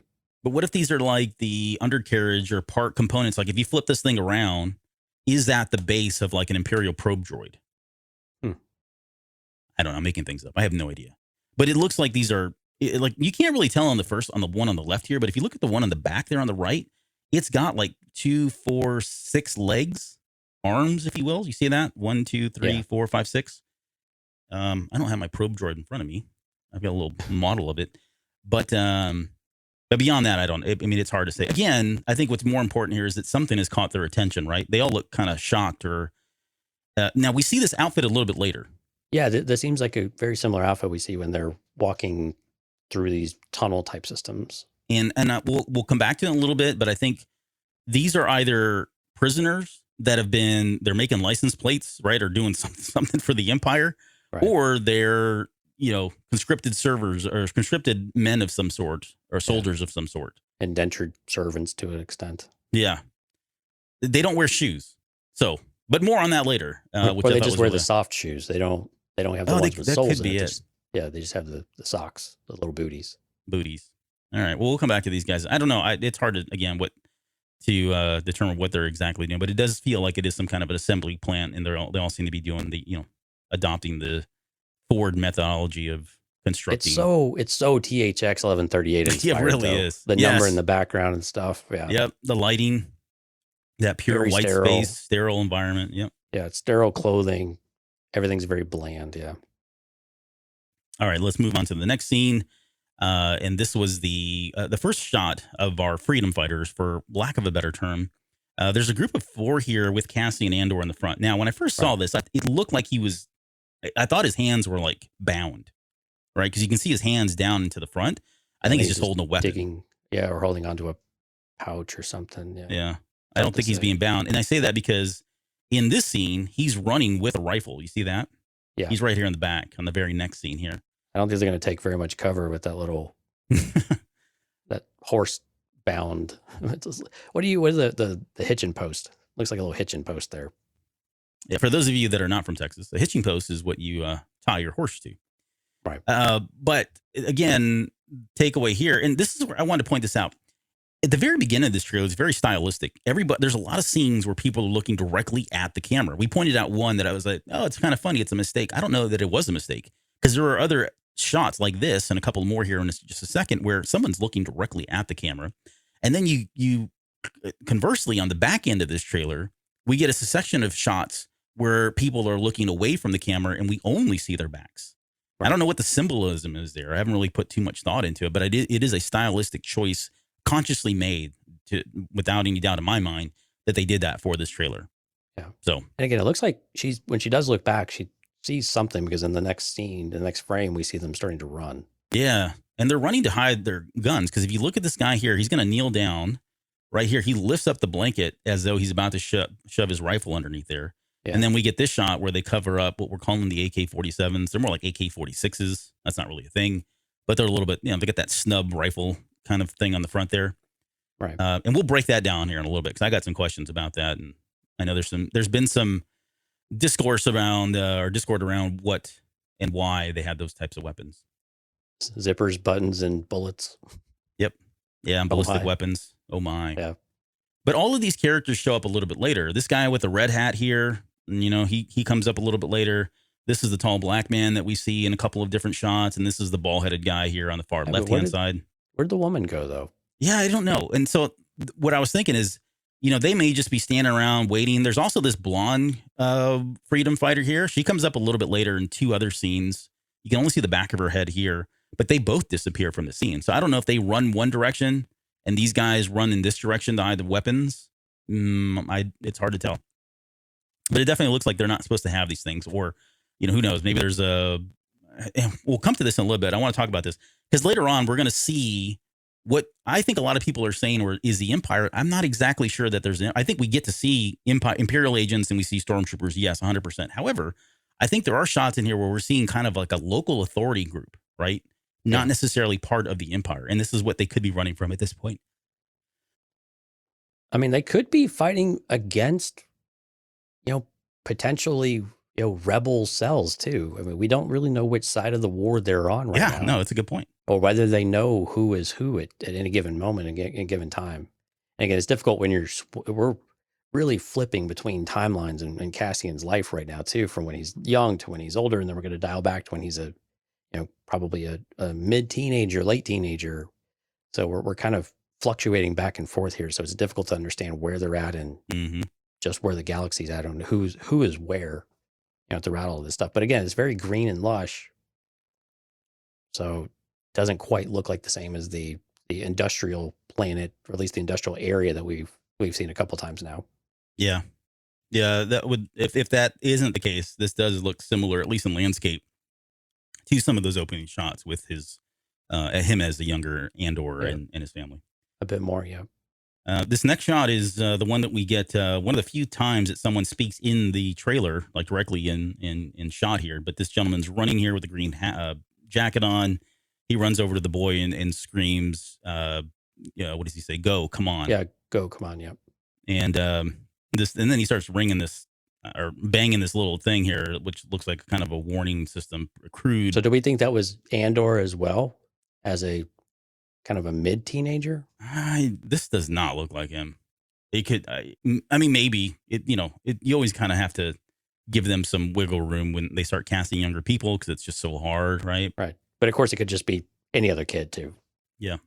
Now this is one where I think some people took issue with. I know they took issue with it because I was fighting the good fight for all the people in favor of like that were reasonable. But this that was came your first up. mistake. Yeah, right. But this came up because there's a hood on what looks to be like, quote, an Adidas type sweater. And I get what they were going for here, right? If you think about like if you've ever been to Mexico or a lot of South American countries really in general, or even in Europe, soccer's huge. And I'm not saying they're promoting soccer or anything like that, but stylistically, that look where you see younger kids, adolescents wearing this type of garb, because it is popular, or it just their hand-me-downs or whatever they've been able to get. And this thing looks like it's dingy and has been through hell and back already, right? But the problem that a lot of people were having was that why are there hoods in Star Wars like this on a why does it look like a hoodie?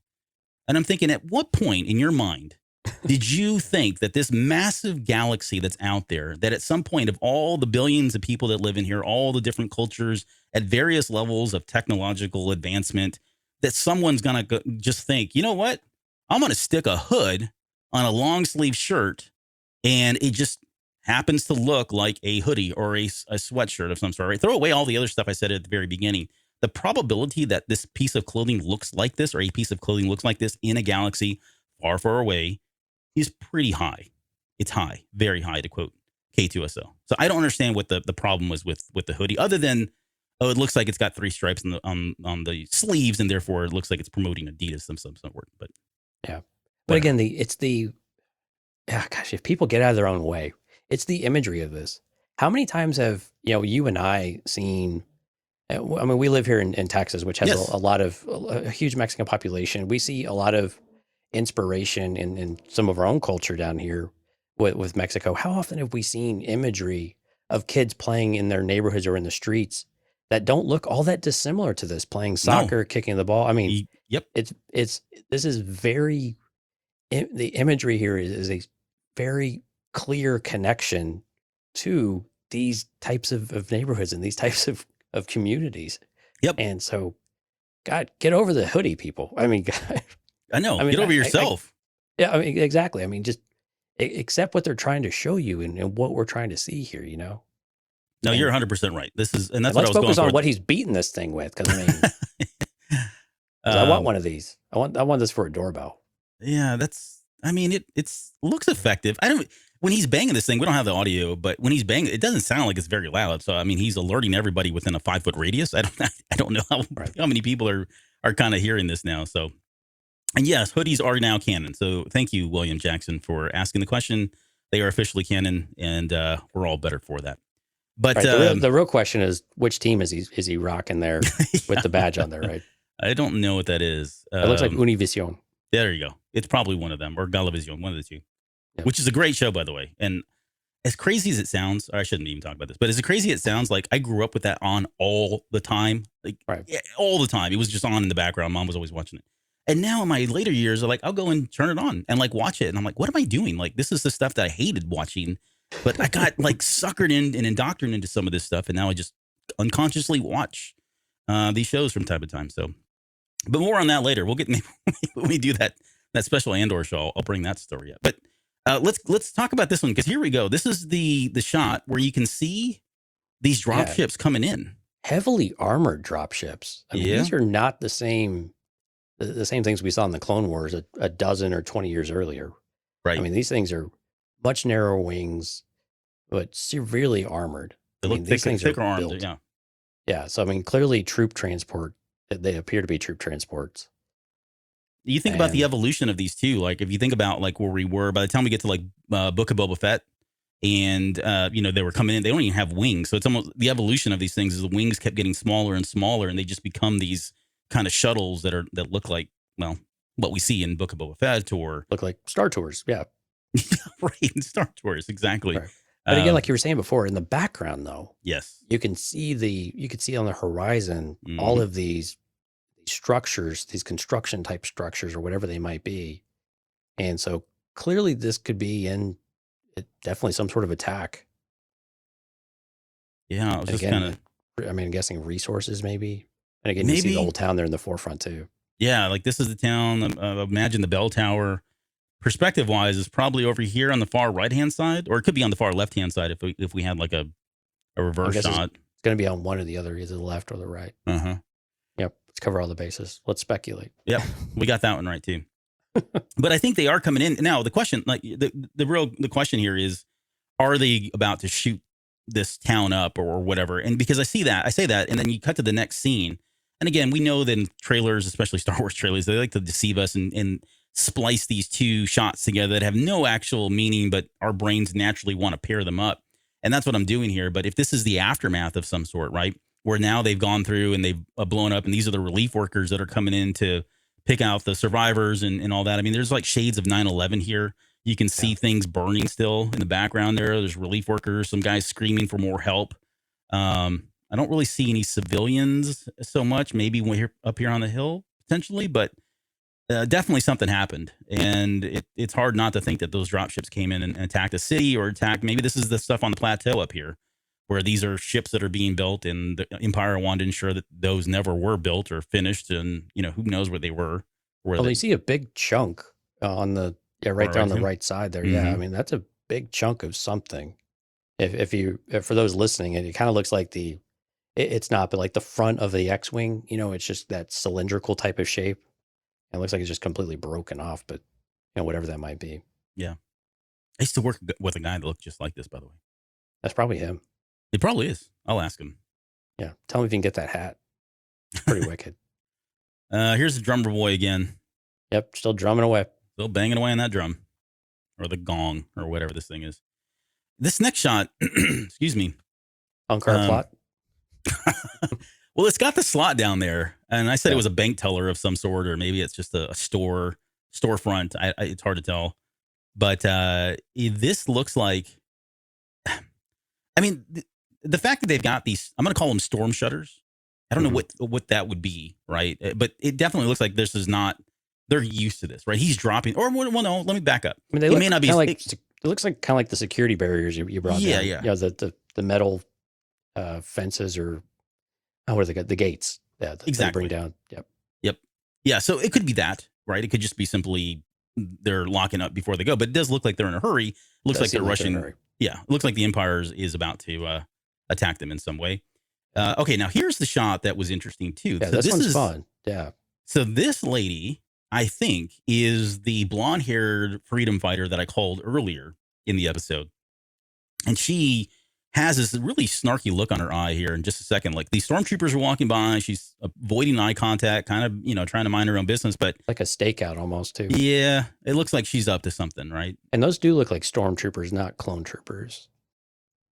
Exactly. We get a better look of those guys. We get a better look of the phase of stormtrooper a little bit later as well. It's kind of they're in like transition right now between what we saw at the end of Clone Wars and kind of leading into what we see in Rebels. I actually think we're seeing two different timelines again. Okay, I think we do. Yeah, we'll look at, because I think you could see in the background of another shot they were actually stormtroopers. Where the scene I think you're thinking was, they're definitely clone troopers.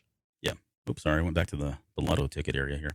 Okay, so this is all right. So the next one we've got, I called this Hello There because I really didn't have a good name for this, but this is where we get our first look at Kyle Solar, who we talked about earlier. He's the gentleman that's standing right here in the front.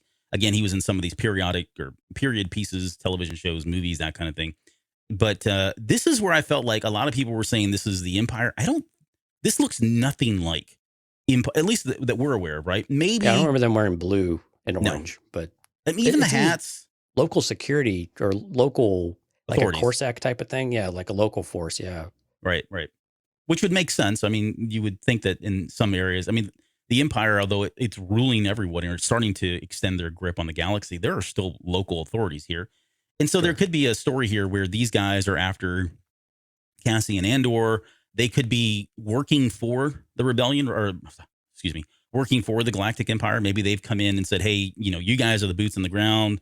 We need your help. And they're just the arm, the strong arm men to come and enforce the rule and law of the Empire at this point. And they may have some intelligence on some of these, bad apples or bad actors, according to the Empire.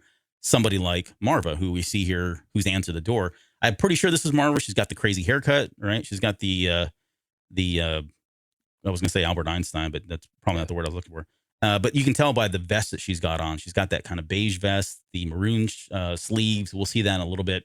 But they look like they've come to her to get information, or maybe take her in as a prisoner of some sort. I like how the patrol guys, they look like cops because they've got the little walkie-talkie on their shoulders. They just kind of talk into it.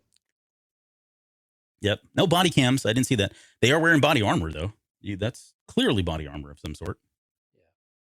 So, yeah, I don't know what she's done here, but they have come looking for information. And they brought a bit of a force. I mean, it looks like they've got at least half a dozen there. Yeah, well, they're cops. I mean, they all, they're not doing anything anyways. So they all just kind of show up. Gosh. It's usually how it happens. We love our law enforcement. We do. Okay, so we finally get our first shot of Cassian Andor formally, a little bit older here. Facial hair is just coming in, so we're thinking, no, I'm kidding. Yeah, be really speaking your language, huh? Yeah, exactly. Not coming in, but over around the face, the mouth area. But definitely looks like he's very young. I mean, you would think 1920, right? Yeah, I don't know. Do you think they de-aged him in some way? I don't think they did. I mean, he looks like he comes across as younger, and he usually has a lot of the scruff. So maybe when he shaves, it's younger. But to me, it definitely looks like he's been smoothed out a touch. Yep. How old is Diego Luna? I think he's 39, 40, somewhere. Wow. He's older. Yeah. So he's like 10 years older than I am. So probably about 30. I'm going to guess they airbrushed a little bit here. Yeah. He's 42. Oh, there you go.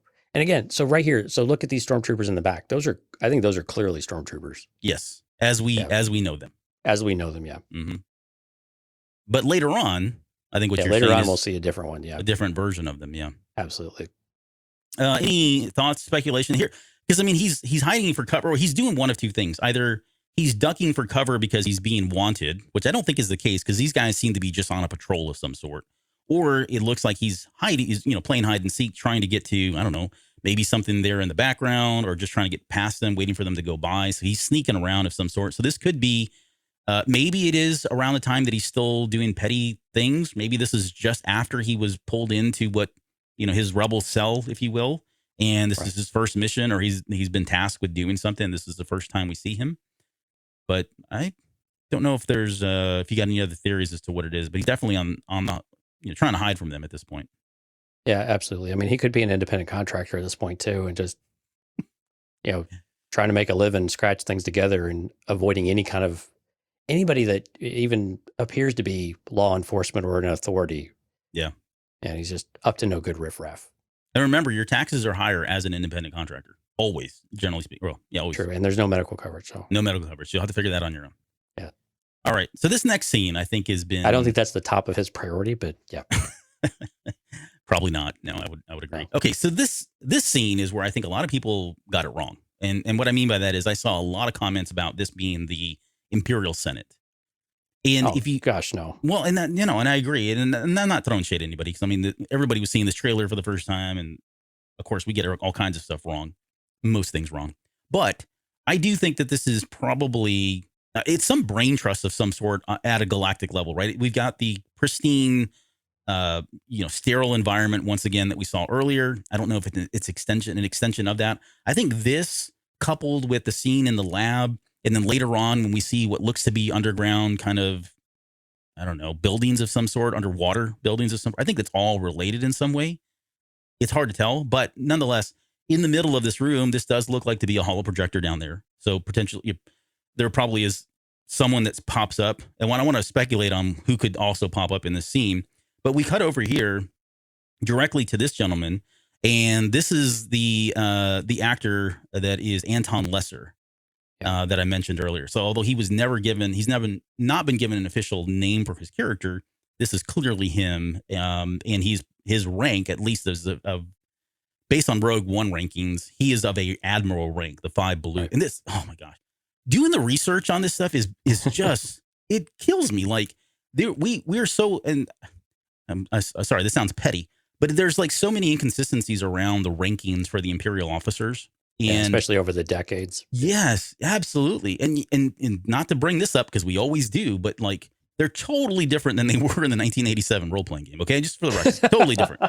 Totally different. I was wondering how you were going to fit that in this episode. I got to get it in here somewhere. But wow, I should not have doubted you. But these and now like the way they've kind of, I wouldn't say retcon, but the way they've explained this is, well, things change and the Empire was always in flux, and so the rankings change and yada, yada, yada. But if you go look and just type in, I want to look and see there's no consistency. It depends on when, what time frame of that 40 years of the Empire was in power. At any span of about 5 years, there could be different ranks and insignia that are used to represent those ranks. But at least as of this, if it is a Rogue One rank insignia, which I believe it is, this would make this person an admiral of some sort. Yeah, I mean, it makes sense too. I mean, when you see the whites come out, usually that designates very high-ranking figures anyway, especially in Star Wars. I mean, we've seen Director Krennic, who had a director role, but again, in a more militaristic aspect, any kind of admiral. We know that Grand Admiral Thrawn was also in whites. So there could be other very high-ranking senior officials. Now, I also thought maybe this could be meeting of regional governors, but I know that's a governors. good one. Yeah, I think the governors typically still wore grays. At least in Rebels, I think they did. Yeah, so they again, did. Yeah, and I think historically throughout, I think even throughout the Empire in totality, they probably did. But again, things could be changing. They could be more formal. I don't know. But again, this definitely seems a bit like a, strategy meeting or a war room, if you will, of where they're going to, like you said, they're going to get some sort of communication and they can sit there and debate and see what they're going to do for whatever fight they're fighting. Yeah. And I would agree. This seems like a war room of sorts. These definitely are admirals, high-ranking officials of some sort. I mean, it could be an officers' club, officers' room where they're communing for whatever reason. But I think the more intriguing question here is, we've got who's going to pop up in exactly. The middle? We've got a holo projector right in the middle. I don't think they would throw that in there without using it, right, from a storytelling perspective. Yeah. But because it would be a holo projected image and not necessarily an actor physically, there could be a lot of possibilities. Oh here. My gosh, you could do Krennic. You could do Thrawn. Yep. You could do Vader or Tarkin. Tarkin would be another good one because they've got the model from Rogue One, and that would be a direct tie-in with Rogue One as well, just like Krennic. Mm-hmm. I mean, gosh, you have so many options out there.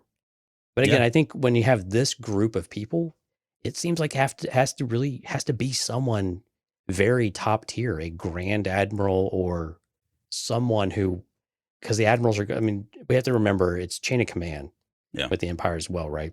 The admirals aren't going to go and talk to just any, commonplace lieutenant, right? Unless it's in the kind of the standard operating of whatever their ship they're on or whatever they're doing.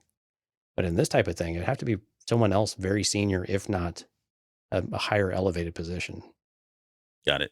No, I would disagree. I would disagree. Who's your money on? If you had to pick one, who's your wished pick, and then who do you think is more a realistic pick? I'm going to give you my wish lick first. Okay. But no. So my wish pick would be. So if this is later on, closer to Rogue One, then I think it makes sense to pull somebody like Krennic in. I don't know what level he is or what rank he would be at this point or what, how that even would play into the story. I mean, we all are suckers for cameos and we like things to be connected. But again, at the end of the day, we want it to mean something, right? So it would be nice if there, in some way, it move, whoever this was, it moved the story forward in some way. Yeah. But Krennic would be cool just because of Rogue One. And loved his character in Rogue One. I think he's got a bone to pick with a lot of people, and seeing him in a different light here could be interesting. But I think probably the more obvious one, I hate to say it, but like Tarkin would be a good one because we get that consistency. We've seen Tarkin in the Clone Wars. We saw Tarkin in Rebels. We see him all the way through until, of course, he dies. But yeah, the consistency of bringing him back into the show. I don't think somebody like Vader would be here as much as I'd like to see that too. I don't think somebody like Palpatine. I don't think what's happening here is at the level yet where he needs to come in and, provide information or give orders in some way. I think it is going to be at an officer kind of level with maybe Vader as the tip of that spear at most. But what are your thoughts? Let me throw another name at you and see what you think. Galen Erso. Oh, Because well, now, again, okay. Yeah, because we know that he's Yep. the chief scientist for the Death Star. And again, does it make sense within a military, meeting? Maybe not. But again, if you're looking for connections to Rogue One, Yeah. Galen Erso, I think, makes a lot of sense. Because we know he was integrated in with the Empire for quite a while before he disappeared. So I think it's kind of an interesting one to do. I think so. My wish list would be Thrawn. Well, would be really, really cool. Realistically, though, I don't know if they'll do it, but I think Tarkin probably makes the most sense. Again, not knowing the context of what they're talking about here, but when you just think about who dominates a room, Peter Cushing, even in death, still dominates a room and just has this presence with how they've built that character up and how they can present it, and they've already done it before. And you talk about intimidation and keeping things in line, and keeping people in line. Tarkin is just such an intimidating character in general. And again, Vader doesn't necessarily get involved with, I think, this type of thing. Again, missing context here, but and again, we got a lot of Vader, so maybe I just want to cool off on Vader a little bit, to keep that one interesting for a while longer. But I think more realistically is probably Tarkin. But I think Galen Erso is kind of a dark horse here, depending on what they're talking about. I like the idea of him coming in. And if we were to tie all this back, I was trying to work backwards from this and work it back into what we've already talked about as potential story here. But if we go down the path of them, mining this, let's go back to the robotics lab that we're calling, right? If those are parts at some point that make up the actual cannon that's going to go on the Death Star, critical components of the Death Star, the laser itself. And he comes in and now he's giving orders about, hey, something's not working, or they're talking about it. And he comes in and kind of, breaks the tie or provides more information about it, right? That'd be a way for them to tie it all together, that he's advising on some of the stuff that's happening there at the ground level. The Thrawn idea, yes. Here's why I didn't say Thrawn, because I think if you ask 9 out of 10 people who their wish pick would be, I think they're going to say Thrawn, and I don't want to gloss over that, because I kind of feel the same way. The only reason I didn't say Thrawn is we don't have. It seems trickier to put a Thrawn in here, because now you've got to. Well, it's almost like you don't want to ruin the surprise aspect with Ahsoka either. Yeah, you're landing. Not only that, well, that's a good point too. I hadn't even really considered that too much, but yes, you would be kind of spoiling that piece, because I think we're all waiting to see who the live action Thrawn is, and suddenly we get a cameo in here, which would be cool, right? I mean, that would play into the Marvel-esque kind of storytelling that they've been talking about doing. However, I think unless they rough up the imagery or in some way, you're almost kind of have to commit to that person. Aesthetically, you may have to commit to the look, the sound for somebody like Thrawn. And if that's already been figured out and they've already got that planned and everything, then I think it's fair game. And I think it's perfectly fine. But we got to remember, this was filmed in 2020. Yeah, we're still a whole year away from Ahsoka too. Yeah, so we're way far off. So I don't know that they were thinking that far ahead or ready to commit to something. Again, they could make it, rough it up a little bit, because it is a hologram and we're not going to get the physical presence. But that suddenly, for me, it feels like that suddenly kind of steers your artistic direction for what that character design in some way, to kind of link those two together. All right, so you convinced me. So my wish pick is going to be Galen Erso then. Okay. Well, fine. And the more I think about it, I mean, it makes more sense, right? And I think when I said it, I was like, oh, okay, well, that's just who I want to see. No, exactly. But I think Galen Erso, I think, is probably where I'll if I get a do-over, if I get a mulligan here, I'm going to go with Galen Erso for the block. Okay. Well, 50-50, or would you like to phone a friend, Jonesy? I may have to phone a friend, but okay. Steph's available. But oh wait, never mind. She's already chimed in. She said Thrawn, always Thrawn. So Damn it. she's failed you. A couple people have also chimed in here recently. Riley's here. She says, yo back at you. And Steph also said, when I was building my Imperial officer cosplay, I also noticed the inconsistency. I ended up deciding on some random one because it didn't seem to matter anyway. And you're right. You throw a bunch of like red and blue squares on there, nobody's going to know. Like, oh yeah, you can't keep up with all the ranks that are out there. Well, there's too many of them. Until you get that one person that does. Right. Yeah, exactly. That's not accurately correct. They're historically correct. Okay. Whoa. I didn't mean to go that far into But we have spent a lot of time on this one. Well, yeah, I didn't think we were going to spend this much time on it, but it's good. It's good fun. I mean, that was fun conversation. Here's the shameless plug for Yeti tumblers, where you've got nicely the two. done, by the way. Sorry, I forgot. I posted something on Twitter today where I photoshopped the Yeti logos into that. It was on my phone, so don't expect anything wonderful. Oh well, hey, Star Wars Photoshop gave you a like on it. Oh, did he? Cool. Okay, well, that's cool. Yeah. Then he's my hero, honestly. So I'm pretty happy with that. This is where we get that line from Cassian about what was it? They're so proud of themselves, so fat and satisfied. Yes, and they show these guys of all, and they've got, one's on the right, little heftier guy, and they seem to be pretty satisfied. I mean, they're like, this is such a weird shot, but it's so like cool. I like it too, right? Because we never see Imperial officers this casual about anything. You know what I mean? They're always drinking some calf. Right, exactly. These guys are part of a union that was started a long time ago. It's not very well known in the Empire, but they did have unions. Probably watching Liverpool and Man U. Exactly. Yeah, you can see it on the back there, and that little telly that's back there. You can see the game playing. Yep. But no, in all seriousness, as much as serious as we can get, they're smirking and drinking like coffee that they've picked up at Starbucks or something, and they're just kind of like casually having a sip. And you got to think they're probably watching something horrific. You know what I mean? Like a city's being blown up, or people are being tormented, or and something horrible is going on, and yet they seem to be smug, drinking their morning lattes out of their tumblers here. But yeah, as they watch an invasion and hostile takeover or something. Yeah, I agree. And this one was called Coffee Not with Kenobi, as far as the description. The one on the left, again, going by Rogue One rankings, not that it really matters. The one on the left is a colonel, and then I could not find anything on the right. That is a brand new, like, even in the Rogue One ranks, that is not out there, but it's somewhere, I would imagine, between an admiral and a commodore, because the commodore has one.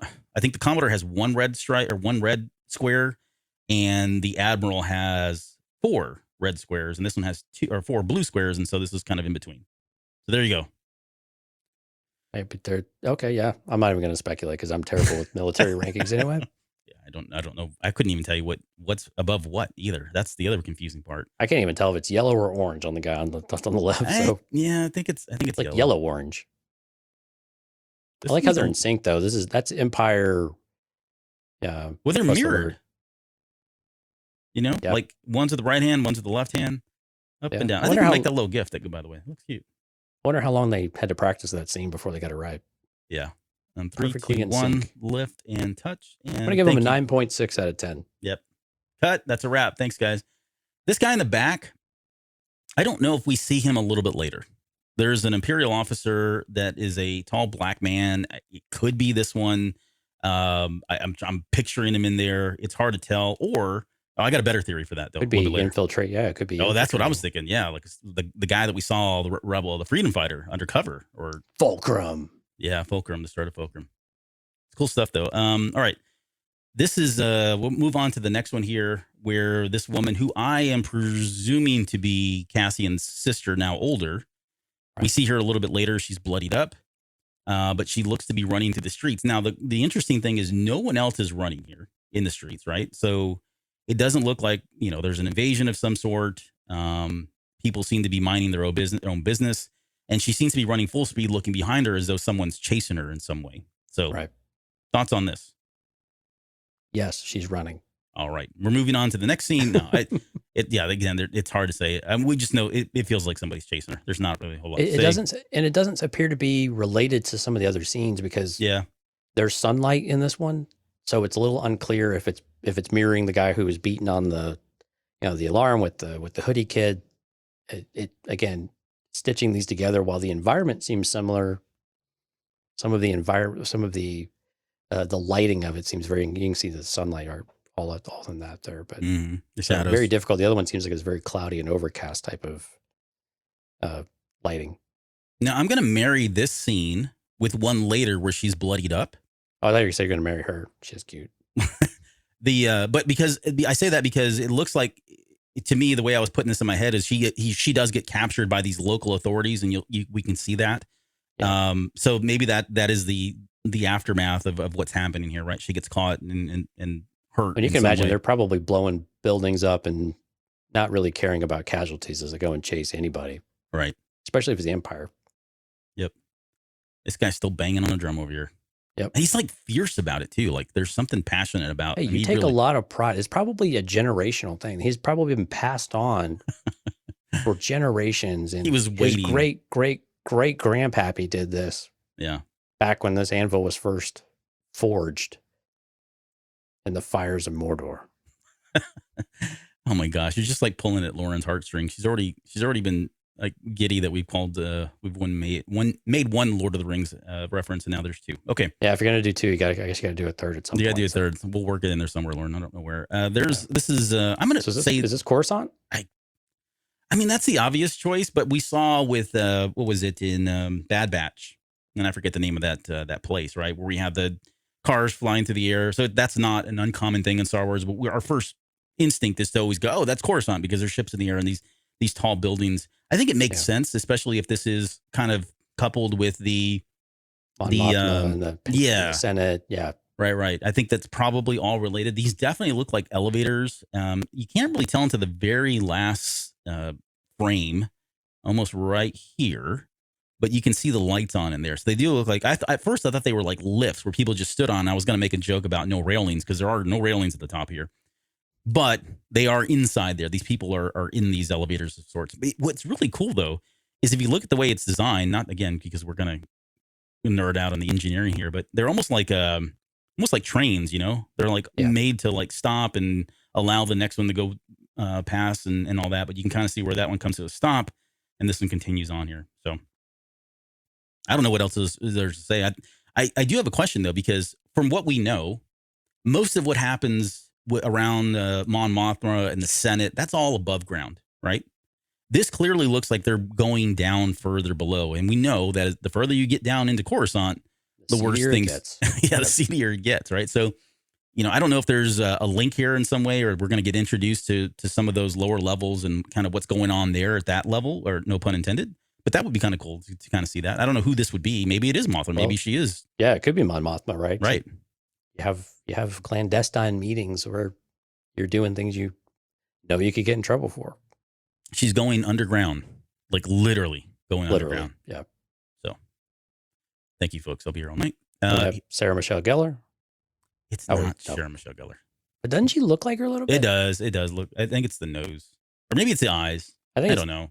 This is. But we got Death Troopers. Yeah, Death Troopers in the back. She's flanked by those, which is cool. Potentially a shuttle Tidarium?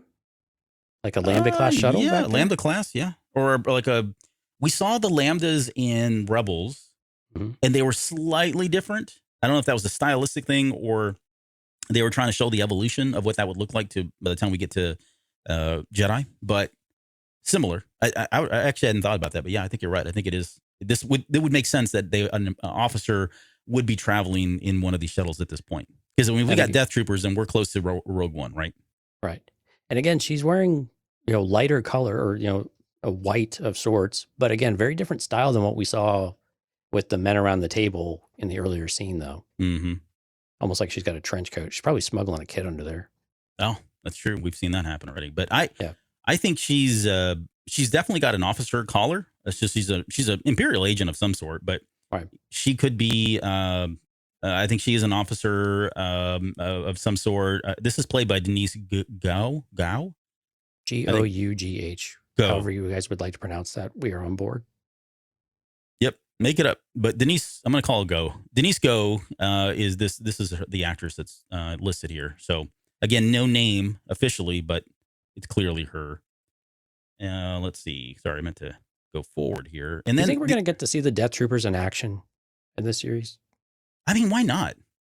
Yeah. I mean, they're there. I'd hate for them. I mean, again, if they're going to show us these things, we're likely going to see them in action in some way. So that'd be great. I mean, I think with a Death Trooper, it's such a high powered like trooper that it feels like it'd be at the end and not just casually, thrown in the middle. Not to say that we work up to this, but these are pretty bad boys, right? So, Eugene Bird is with us, says ISB maybe. That's true. I hadn't thought about that. So that's the what is it? The Imperial Security Bureau? Yeah. So they're like the NSA, CIA kind of group Secret Service, right, for the Empire. And these guys have all kinds of crazy things that they're do. They're like the most paranoid of the paranoid people of the Empire, or the ISB agents. Oh, actually, here we go. Listener of the day with coming up a name for our drummer, the Time Grappler. He's also going to become a super villain whenever when someone takes his anvil and then he goes underground and starts building other timekeeping devices to mimic his activities. Yes. Thank you, Jorge. I appreciate that, man. The Time Grappler. Time Grappler. I like that. All right. The other thing is here, not that it's a big deal, but she seems to be walking. And then if you look at that last frame, she's kind of looking high and up into the air. That's something that's caught her eye. I don't know what, maybe. I mean, she's definitely looking up. Yeah. Hey, you know what? We're going to extend this to 2 hours in one way or another, folks. Okay. We're well on our way. We're well on our way. We're only halfway through this trailer. All right. Definitely Coruscant here, right? Yeah. Oh, it's in the subtitles. What? Is it really the Time Grappler? I didn't catch that if it is. What the heck does that mean? Jonesy, how did you let this one slip through the cracks? I blame you. I would blame myself too. All right. Okay. No, we got to stop. But that makes more sense because again, he's banging on he's keeping time. He's literally. So he's like literally a grandfather clock. Yes. A clock he's a clock grandfather. Yes. He's from Europe. That takes all the mystique out of it. Like, I'm not even I think it's great. Why? It confirms. We've already been proven right about something. And we didn't even know it. This is fantastic. My day is made. Man, Jorge, why did you... Time Grappler. Time Grappler. Okay, fine. You know, I'm just going to put this on repeat now with captions on. Just look at Time Grappler all day long. Time Grappler. There we go. All right. I love this shot right here with Mon Mothma, though. Yeah, that's a slick looking vehicle that she's coming in, that air car. It is, yeah. It's a nice caddy. Air speeder. Oh, it is a caddy. You're right. But how many times have you seen important figures in TV, right? Where you have this very angled shot of them in a car with the window closing or the door shutting and they're just peering out of it. I mean, it's a very classic, shot. And I like that we have this here, and actually it looks very much like it's shot right outside. Someone's just in the car and they did this, except for the suicide doors here. Yeah, it's a Tesla model of some sort. Right. But again, I think, so how do you feel about this with supposedly there's going to be a Mon Mothma aspect of this show that will be less about Andor for a while and will give Mon Mothma a lot of time to shine. And supposedly I think it was like episode 4. 4. Yeah, there's going to be something, everybody's going to be talking about Mon Mothma. So how does that feel for you? Knowing that they're so intertwined later, I think it makes sense. But it's a show called Andor. This kind of goes back to the Obi-Wan Kenobi thing, right? It doesn't all have to be about Kenobi, right? It can be about the things that are influencing their decisions around them and the things that will come later and foreshadowing, right? Or tangentially connected in some way, right? Exactly. Yeah, our paths are converging in some point, but we want to know where everybody comes from. But does it bother you that we'll spend time completely away from Andor if they're not in any kind of way connected at this point?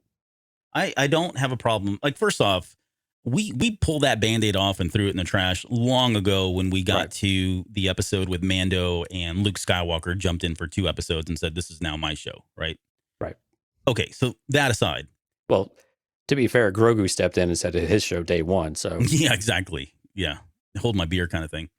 But this doesn't bother me because I think in the context, and I don't know, I don't have the quote up right here in front. I mean, it's written somewhere, but there's a million quotes that I put in this. They're everywhere. They're watching me now. Yeah, no, well, I meant the quote from Gilroy that mentioned about her coming in season 4, or I'm sorry, in Yeah. episode 4, and that we were going to get more Mon Mothma backstory. What the context of that quote also says that we are, like you said, going to see these two characters may not directly interact with each other. What's happening at this level is impacting or influencing the Andor. And so, kind of like what I said earlier about with cameos, right? We want these cameos and these side stories to kind of help move the story forward, help provide more context, right? Recontextualize certain things that we may have seen or provide more clarity around things. I think so much is in that they do that. I think it's fine, right? This character is so beloved by everybody. Like Genevieve O'Reilly, who this is the same actress who portrayed her in Rogue One. It's a character that we all like. Yes, we get some Mon Mothma story in Rebels. It's kind of light, but that's, she's kind of bringing the rebellion together. She officially, anoints the rebellion as being, or declaring it as his official thing. Christens it. He christens it, if you will. But I think it's fine. I kind of want to know what's going on here, especially, like I think it's relevant. Yeah. Yeah, and going back to what you said, the quote here where she says they're watching me. Like, she's a primary target as as a senator, somebody who has very close ties and connections to our boy over on Alderaan. All of these guys have a big target on their back, and they are systematically being targeted and being watched, by the ISB, by the Empire. I think that really plays right into that whole espionage intrigue or espionage kind of storytelling that we would expect from, like, the Americans, right? Especially if she's living these two lives where we see her as a senator. There's a shot later where she's actually in the Senate, on the Senate floor. And then, what if she's going down to the bottom levels of Coruscant and, starting that rebellion there, living those two lives in secrecy? Yeah. Or no, good point. We know she has ties to Saw Gerrera at some point, and she eventually breaks those ties because he's an extremist.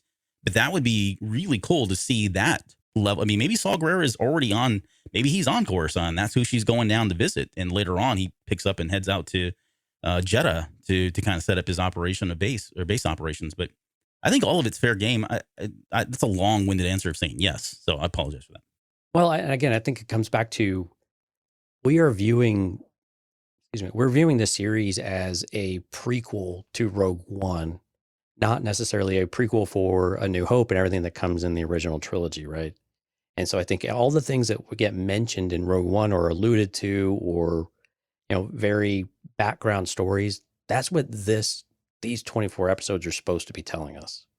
And I think with Andor and Mon Mothma's journeys being so integrated, and again, I think Draven is another presence that needs to come up at some point, right? He needs to be in this. I think probably more season 2 as they get more ingrained in it. What are the things that they wanting Andor to do? How dirty does his hands get? But I think all of those things matter, right? And I think it's all instrumental as to the birth and the progression of the rebellion is very much aligned with Andor's own journey. So it only makes sense that we would get both of those, going on at the same time. Yeah, and again, the one thing that I did notice too, if you look here, this insignia, and I may not know or remember this. I've got my Rogue One visual guide down here, and I meant to look it up, and I didn't get a chance to. But this insignia, I believe that would be called a brooch. Okay, thank you, Christian Dior. But she has it here as well. Yeah, on the other side though. Yeah. Yeah. So I don't know if this is the brooch of. Maybe it's for her home planet. Where's she from? Chandrila? I think you're right. Maybe Corellia? No, she's not Corellian. I think she's Chandrilan. So maybe that. Or maybe I'm just thinking. Maybe I'm just thinking about where she was stationed at for a while in one of the books. But so that's interesting that she has it there. Maybe there's some significance. Someone's going to call us out for that, so we'll just scrap that from the show. Edit that right out. But nope, it's all staying. But this is, so she here, she's taking the Uber, she's going to work or whatever, or maybe it's Lyft, I don't know. But in this next episode, in this next scene, she's at a gala, a ball of some sort, right? She's kind of, rubbing shoulders or whatever with all these famous political figures. I imagine these are all their senators from different planets and that sort of thing. But the cool thing about the shot is this is when she says they're watching me or whatever. She walks away with a big smile on her face. And then as you play this further, she does a great job of turning that into very concerned look, like, holy crap, they're on to me, or I got to get out of here quickly. So that's all. She definitely looks concerned. Very much so, yeah. And again, they're watching me now. Right, yeah, and this is where we get the overdub here of being watched. And again, I like that we're going to get a little bit of that political theater going on too. Like, how did she and Bail navigate all of this and keep it relatively under wraps and not get completely outed or hunted down? And again, I think those are all relevant within the series. I think it's going to be interesting how they toggle between these. Are they going to be dedicated episodes of her? Or are we going to be flashing back and forth throughout an episode? So I probably more the latter, I think, because it is Andor, so we should see Andor every episode. But I'm excited that we are getting both aspects of that and see how all this stuff really does come together in a more total fashion than just one small aspect or one person's journey through it, even though that's really important. Yeah, I think that's going to be very stressful for them. And I think that's part of the intrigue for me about the show is just this whole kind of like paranoid. And Gilroy said as much, right? We're going to get these kind of everybody's paranoid, right? And everybody's kind of looking over their shoulder, almost literally, as we saw in the trailer here, because the Empire is everywhere and they're starting to creep in. I just pulled it up and I can see she's got a brooch or some sort on here, but it says it's a Chandrillan Medal of Freedom, but that does not look like the same brooch that you see there. They're totally different. So I don't know. Maybe they'll explain it. It's probably nothing.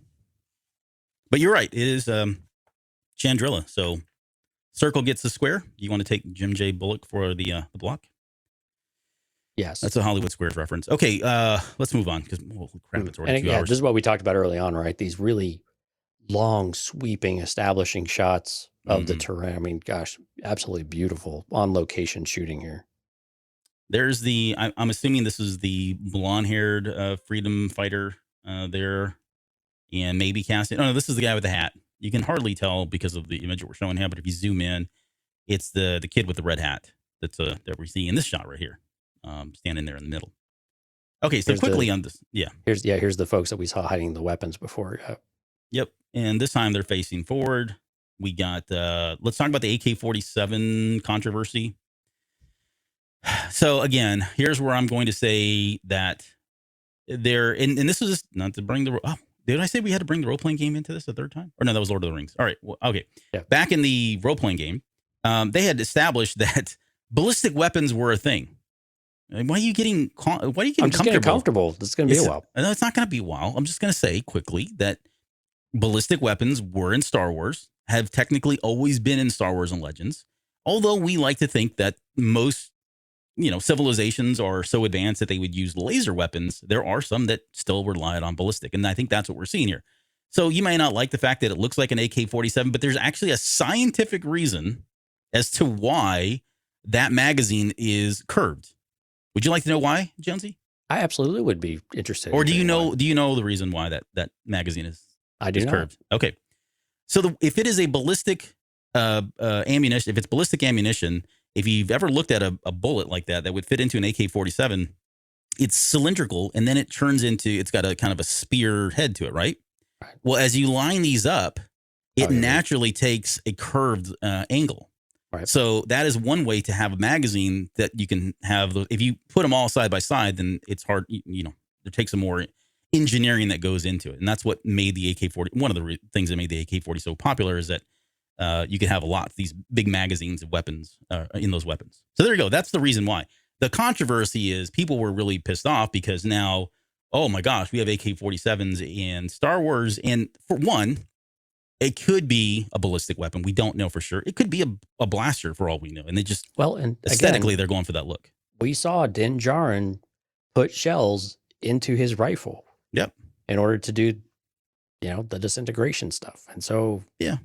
I mean, we have seen shells before being used. So and we see that, this guy's got a ammunition belt there too with individual.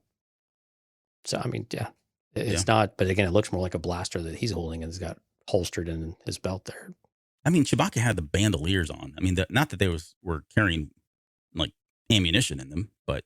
Right. It's really just carrying beef jerky. Yeah. It snacks a lot. Always thinking with your stomach. Okay, so Right. this but again, back to basics though. When you're guerrilla warfare or you are severely out, you don't have resources at your disposal. You take whatever you can get your hands on, too, right? Yep. And that you would not have access to the most advanced weaponry or even maybe semi-recent weaponry seems completely reasonable to me that they would have to rely on weapons and things that maybe they prefer not to use. Mm-hmm. And yeah, they might not be as effective against stormtrooper armor or something like that, but it's we'll have to see exactly what it is. I have a feeling it's not just going to be straight up bullets though, right? There's going to be something that goes with it that's going to feel and seem more Star Warsy. And so we've not seen anything shot like projectile or anything like that. So no, there's all kind of cool. Let's all cool our jets a little bit before we see actually what they're going to do on screen. Yeah. Yeah. I mean, there's some blaster bolts a little bit later attacking that car speeder on the ground there a little bit later. But we haven't seen anything out of the AKs here, basically, right? So yeah. Well, look, and Riley chiming in with the pragmatic approach here. Lasers would burn down the Force. Duh. That's truly that's correct, right? You're gonna did it though on Andor? They just kind of splintered the trees. You know what? We're moving on. ADSD. We're moving on. I know. Sorry to ruin it with my canon and not my West End games knowledge. Yeah, well, that's your fault, my friend. But the last thing I will say is, again, going back to the hoodie argument that we made earlier, in a galaxy full of people, the odds that somebody would have created ballistic weapons of some sort, pretty high, right? Hey, doesn't this guy have a hoodie too? On the left? You know what? You're just trying to stir the pot, man. Well, does he? He does. It's all practical. Right. Fashion forward. Oh, now we have a jacket with a hood on it. Okay, so if Jedi can have hood, why can't some kid in the street? All right, anyway. I don't know. Yeah, exactly. So I call this Lookout Luthen, and this is Luthen. This is the character played by Stellan Skarsgård, who is looking again at that same plateau. We can see everything there. So I don't know if he's a lookout person. I from what I remember in the stuff that was released from the Hollywood Reporter or Vanity Fair. Sorry, I keep getting those mixed up. But Vanity Fair, he is an ally of sorts, right? So I don't think he's an Imperial agent of some sort, but he does seem to be helping them in some way. Yeah, he's definitely not dressed like an Imperial. No, because they look more like fatigue type green. Yeah, rather than Imperial grays or anything like that. He does have a collar, but again, this doesn't seem overly Imperial in nature. No, and aesthetically, this falls in line with what we're seeing from like all of the freedom fighters that we've seen so far. You think about Rogue One, they had a lot of natural like earth tones to their colors, right? There's all that stuff was like browns and dark grays and all that stuff, blacks. So this seems similar. I think two things that stood out to me. One, he looks like he's crying. And maybe he's just got something in his eye. You can't really tell in this, but go watch it again. It could be the wind. Maybe the wind's just whipped up in his eyes and it's making him tear up. I don't think that's really the case. It just looked like it. But the other thing is, what is this thing he's holding here? It looks like a spear, a rod of some sort. Is it a walking stick? Because God knows we need another walking stick dissection. We do need we need another dissection for walking sticks. Yeah. We have added to the collection. Maybe it's Ahsoka's walking stick. From Ahsoka the White. Yeah. You might be drunk. You might need to go home. I'm just drinking your Kool-Aid, man. This is okay. So this is the raft. Yeah, from Avengers, Marvel. All right, so I'm gonna talk about these next scenes as though again they were all kind of part of the same, set, if you will. All right. But this to me looks like it's one of two things. I think it's either an Imperial training facility or it's an Imperial prison of some sort. I mean, we got the water. More the latter, yeah. There's water. We got kind of an Alcatraz kind of feel. It almost feel not. It doesn't really look like this, but you think about the Kaminoans and what they did and kind of how they had their stuff, and then underground, which I think is what we're seeing. I'll fast forward just a little bit here. Yeah, they're here. Yeah, I think this might be the lower levels of it, and that to me, this feels more like the Kaminoans and the clones and what they were doing. Maybe these are the conscripted soldiers that they're training, et cetera, et cetera. But we'll come back to that here in just a little. Let me go back to this first part here. But I think this is the outside, obvious, real in-depth knowledge there. This is the outside. This is likely the inside. Again, you've got a sterile environment. There's fog coming down. I don't know why. Maybe it's simulating pressurization or something. Who knows? Okay, we'll go with that. And these guys look like security guards, though. Like Yeah, they they got do. the They got batons stun of some batons, sort. yeah. Yep. So that leads me to think this is probably more of a prison than a military training facility. This Right. one's a very interesting shot. It happens for a very split second, and I'll try to catch it. But you see this guy on the far right-hand side. He's trying to get his foot in. The light is green right now. You can't really tell on the screen that we were showing. But then as soon as his foot comes off of that, it turns red, almost like it's armed. Right. Right there. Yep. Again, like it's a cell or maybe their chamber. It kind of reminds me a bit of Ready Player One, actually. Yep. So these are, I would assume then if that's the case, then these are cells and they've got to get in, lights out kind of thing. And once this is armed, if they were to step foot down here, it would trigger some kind of alarm. And so that's what keeps them from. Or these could be individual training rooms for whatever they're doing for simulations or something like that too. Yeah. But yeah, probably more quarters. Yep. This is the other scene that makes me think they're probably more prisoners because they don't have shoes. If you look, they're all barefoot, or they've got, like you said, booties, I think is the technical term that you used earlier. Right. And again, if nobody knows what booties are anymore, by the way, you do because you're older, yes, but no one. You tell somebody that put on some booties, they're gonna be like, "What? You talking about my booty?" Anyways, but yeah. So I don't think they're soldiers because I think what we saw during Bad Batch, Clone Wars primarily, but I think we would see the same thing in the Empire days, where they would have more of the bodysuit rather than what appear to be white jackets and pants. Yeah. And so again, I think we're definitely seeing some sort of prisoner type of system, and these are just conscripted workers. True. Or very true. Indentured workers, yeah. I think it's clear though that they are wearing the same outfits that we saw from the Tesla lab folks earlier on in this. It's like a little more red, but again, it could just be the distance of the camera. Yeah. This is Kyle Solar looking at Cassian Andor. Again, the younger Cassian Andor in that shot. Yeah, maybe more artist interpretation of. Yep. This is a continuation of people ringing the bell. Somebody's coming. The British are coming. I don't know. Somebody's they're running now though. In the background, you can see people are. Maybe the time grapplers. Maybe it's like it's voting season. It's time to see if they're going to have a new time grappler or not. So they're all. Oh, right. It's the way that they advertise their thing. They don't have debates. They just all bang on stuff. Yeah.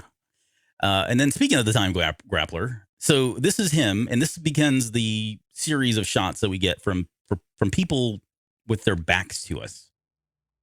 Kind of rude if you ask me, but yeah. Well, yeah, it's very rude. However, I mean, to me, there's got to be some symbolism here. I just haven't been able to kind of put my finger on it. It could just be a purely stylistic thing, but everybody with their back suddenly to them as they're doing, and not maybe it's the intrigue of espionage that they're trying to convey in some way, right? Everybody's walking away. You can't tell who's who. Although this guy sticks out because we all banging that drum all damn trailer, but he's got a really nice vest too. Okay. But suspenders. Yeah, okay. If that's your thing. But so here's that one. And then here's Kyle Solar's character. He's looking at what I assume is going to be the wreckage that we're going to see in a little bit from that airspeeder that's getting shot up. So we see him from the back. Then we get, this is a cool shot, I think, but this is Genevieve O'Reilly playing Mon Mothra in the Senate. We're all very familiar with what this looks like, right? It's very empty. So she's just kind of taking it all in. I hadn't noticed that. I mean, I don't see anybody in there. Well, if they're anything like our Congress, they're probably not in session right now and on holiday somewhere. So, or, maybe, we don't know enough about the politics. Maybe we did. No, we do. Because, in Clone Wars, they had them. But I'm trying to think, we don't know where the politics sit today. We know the Senate is still in power, of course. We've kind of beat that horse to death in talking about Kenobi. But what if this is like, maybe they've thinned it out a lot? You know what I mean? Maybe there are groups that have decided to leave and like, I'm not part of this crap. I'm getting out of here. And so, she's speaking to this. Also interesting is some are lit and some are not. So very curious what that represents. Yeah. Yeah, it's sparsely lit, but I still don't see people. I mean, it's hard to tell too. It's kind of blurry. I think it's just not in session because, again, where the chancellor would be sitting or who presided over it is also empty. But she's talking, though. Like, if you look at her mouth on the far right-hand side, it is moving. Unless she's chewing gum. Like big league chew gum, because she's got a lot in her mouth. You see that? Yeah, but that doesn't always mean anything because we see people's mouths moving and no words coming out all the time on TV and movies where they overdub, like from the side or behind. It could just be the light that's playing tricks with your mind too. There, No. the Her mouth's moving. all right. I know what you're trying to do, Georgie, but that's not going to work. Maybe Bail Organa is behind her and they're having a chat. Maybe she's practicing her speech prior to giving it, because that would be exciting television. Okay, so here's Portia de Rossi. Oh wait, sorry. No, it's not Portia de Rossi. Again, I just saw Scream 2. These people are on my mind. They're all on your minds right now. This is Denise Go's character. There's what stood out to me is the armor that these troopers are wearing, similar to what Solo. The cadets, yeah. The cadets, yep, from Solo. There is somebody that's walking in front of her. Not that it's important, and I could not place it. They look to have, again, a hoodie on of some sort, but it's not. It's not. What's his name? I already forgot the dude's name. Skarsgård's character, and it's no one that I could tell had this already in here. So, yeah, no, here. So Rob's chiming in now. There's a delay, by the way. So when you guys put comments in, there's like 30 seconds or a minute before we actually see them. So sometimes, seconds, yeah. So sometimes it's weird because we say something and it's right when you're typing it, and it almost looks like we're stealing your thoughts, and that's not really what's happening. It's just a delay. So we're just now seeing this one, even though we've already moved on past it. But he says all the separatists are gone, which I think makes sense. Like I said, it probably did thin out in some way. But to your point, Jonesy, I still don't see anybody in those pods. Right, and again, these appear to be the same streets we've seen with the girl running through them, the speeder getting wrecked. Yep. So how these all stitch together is going to be interesting. Okay. And so again, here's the guy maybe that was in the background with the two coffee drinking scum. Maybe. Or it is the taller freedom fighter that has infiltrated the ranks in some way and is, walking on base here in some sort. I checked the hair. These trench coats are getting a lot of airtime. They are. Well, they've established trench coats are in canon, so they've got to now put them in other shows, right? Okay, so don't move. Okay, is that some sort of insignia or emblem on the back of this of this one? Because this almost looks like a Jedi leather type of thing, but I can't tell if that's just the wrinkle of the whatever this fabric is on this other person walking around. I mean, it looks like there's a mist or something else. But yeah, that is a good question. I'm gonna say no insignia, and just weathered. Doesn't look like it might be something though. Everything is something. Computer enhance. Yeah. Oh wait, wrong show. Enhance. Zoom in. I don't know. Maybe. I mean, you see a hood. We might have to take that and throw the brightness way up on it and check that out. Yeah. Because it looks, I don't know, might be something. We'll check that out and we'll get back to you. We'll do a coat dissection on all coats we saw in this trailer. Yes. Next week. Because that's what the people want. Yep. It's hard not to see a hood and not think Jedi. But yeah. But that would support my argument about Kenobi. Just saying. From the last series. Just kidding. All right. This looks like maybe Coruscant at night. I don't know. This is a weird one because it's hard to tell because it's all dark and rainy but why is this guy on a pier? It looks like a pier of sorts. Yeah, it kind of reminds me of Corellia a little bit too. So who knows where this is at? And again, there's other stuff going on out in the background, like some sort of, again, like a manufacturing type of area. Well, and there's also these aircraft in the area up top that have these like searchlights. You see that? Mm-hmm. And they're just kind of circling. So maybe, patrols of some sort. Right. Okay. Something to think about. Now this one. Yeah, here's our clone troopers. Yeah. Yeah. That's definitely somewhere in the middle. Yeah. Someone brought probably closer to the clones. That's probably Revenge of the Sith. Yeah. That's Revenge of the Sith style right there. I would say so. Yeah, someone brought a baseball bat to a gunfight. Yeah, just the dumbest thing ever. But maybe it kind of speaks to the state of this person's mind and where they are, or how fed up they are with this. What's interesting about this shot is one, it's obviously dark and overcast, but there seems to be snow falling, and you can see like what looks to be snow on the ground. And if that's the case, I mean, unless we're getting all kinds of weather in some of the shots we've already seen, I don't know where the heck this shot is even at. It's interesting. There's like a torch, like a trash can torch there doing light around the fire. Yeah. Yeah, true. It's like that. You know what? This is probably Maz's castle. And we're moving on. Moving on. Here's where I said this could be his sister. You can see the same kind of armor from those what we're calling local authorities here in the back. Right. She seems to be bloodied up. So if we're going with the trope of she dies in some way, maybe this is just prior to that happening, you know. But I would imagine they caught up with her at some point when she was running earlier. So yeah, all right, took some splash damage from a wall. Probably. This reminds me of like Rogue One, this scene in particular, right? Just the way it's shot and looks. But yeah, This thing is moving forward, and you can see it gets hit in the front by these blaster bolts. This little air speeder, car speeder, whatever. What are they called? Speeder works. Okay, we'll just call it a speeder. But yeah, it gets hit in the back though. Look at that. You see the engine blows out in the back there, or the thrusters blow out. It's definitely getting shot from the front, and we'll pair that up in just a second with this shot here, where this guy is shooting at it as it's coming towards him. Right?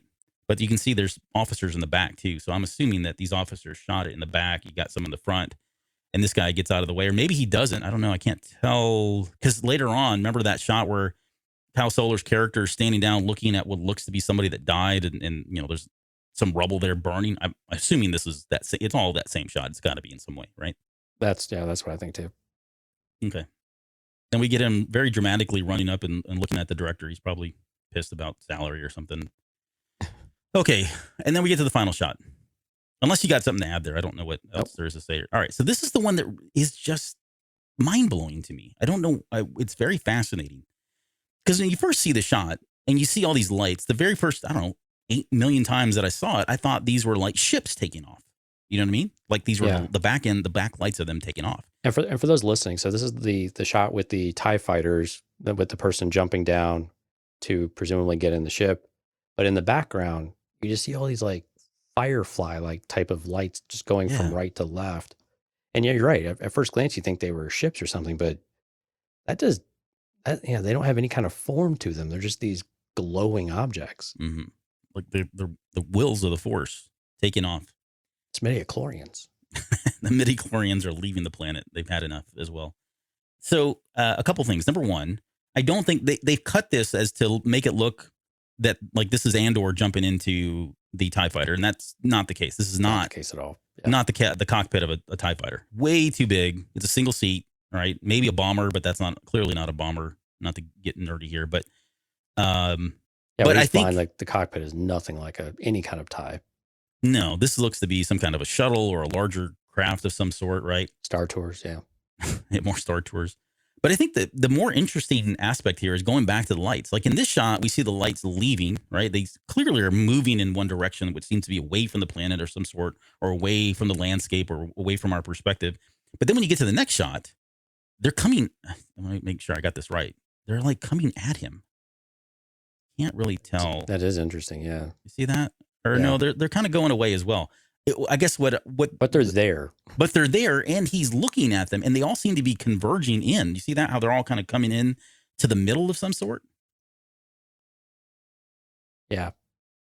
I don't know what this is. Like I can't tell if it's just an atmospheric. I don't know if it's an atmospheric type of thing, or maybe there's rings around the planet and there's debris, or just objects in the atmosphere, or what. But it's very pretty. Yeah, it could be like a natural occurrence of some sort. It's beautiful in terms of the way it's shot. It's very colorful. Yeah. But and then the other part of me, when I saw this a few times, I thought he was jumping into light speed from like a stationary position of some sort. You know, like it almost looked like that Starfield was about to launch. But that's not the case. No, it's not. And again, it looks like he's getting roughed up. A little bit of turbulence there too. Yeah. Yeah, definitely. Good point. Because it definitely looks like the ship is moving, right? He's already in flight in the shot. Yeah.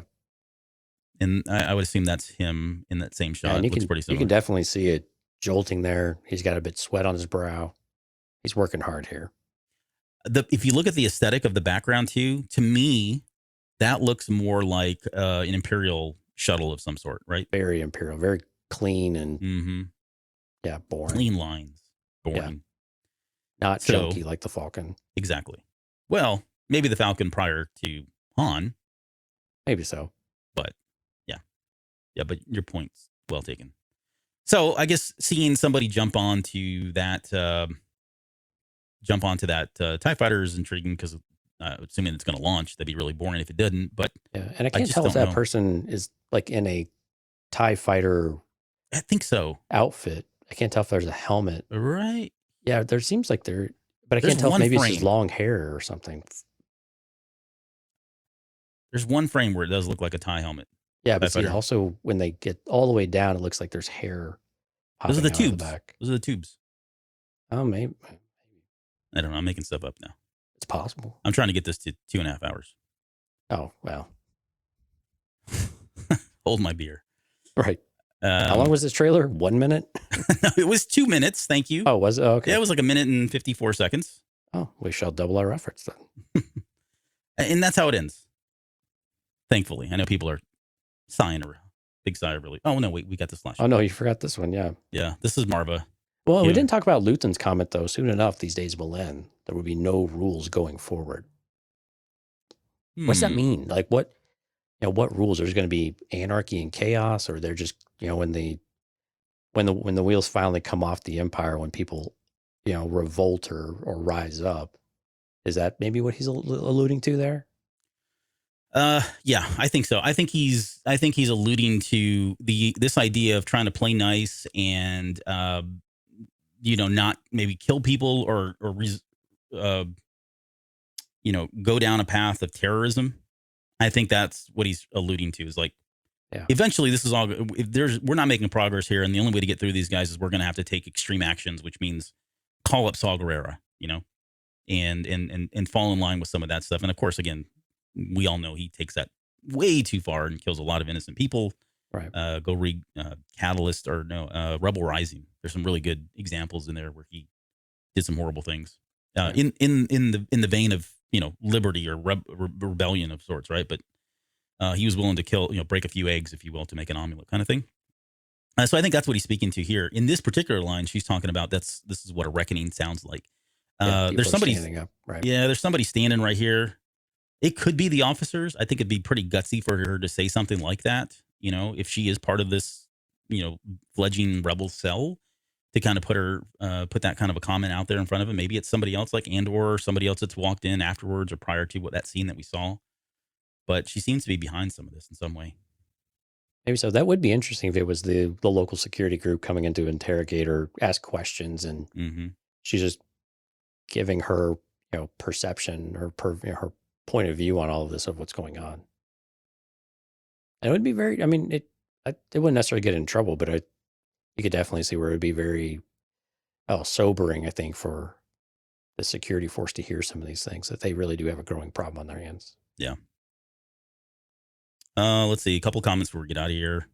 That's why we're here, Albert, for you guys to get nerdy. Thank you, Steph. Mission accomplished. Eugene says the back of a Corvette pulling away from him.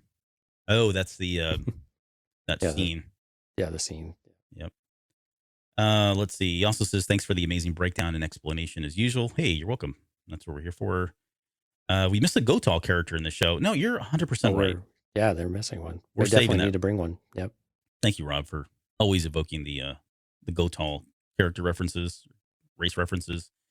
And Jorge still with us says, would love it if Emphas Ness appeared on the show. That would be cool. She's very localized, but I think that would be pretty neat to have some sort of allusion to her character.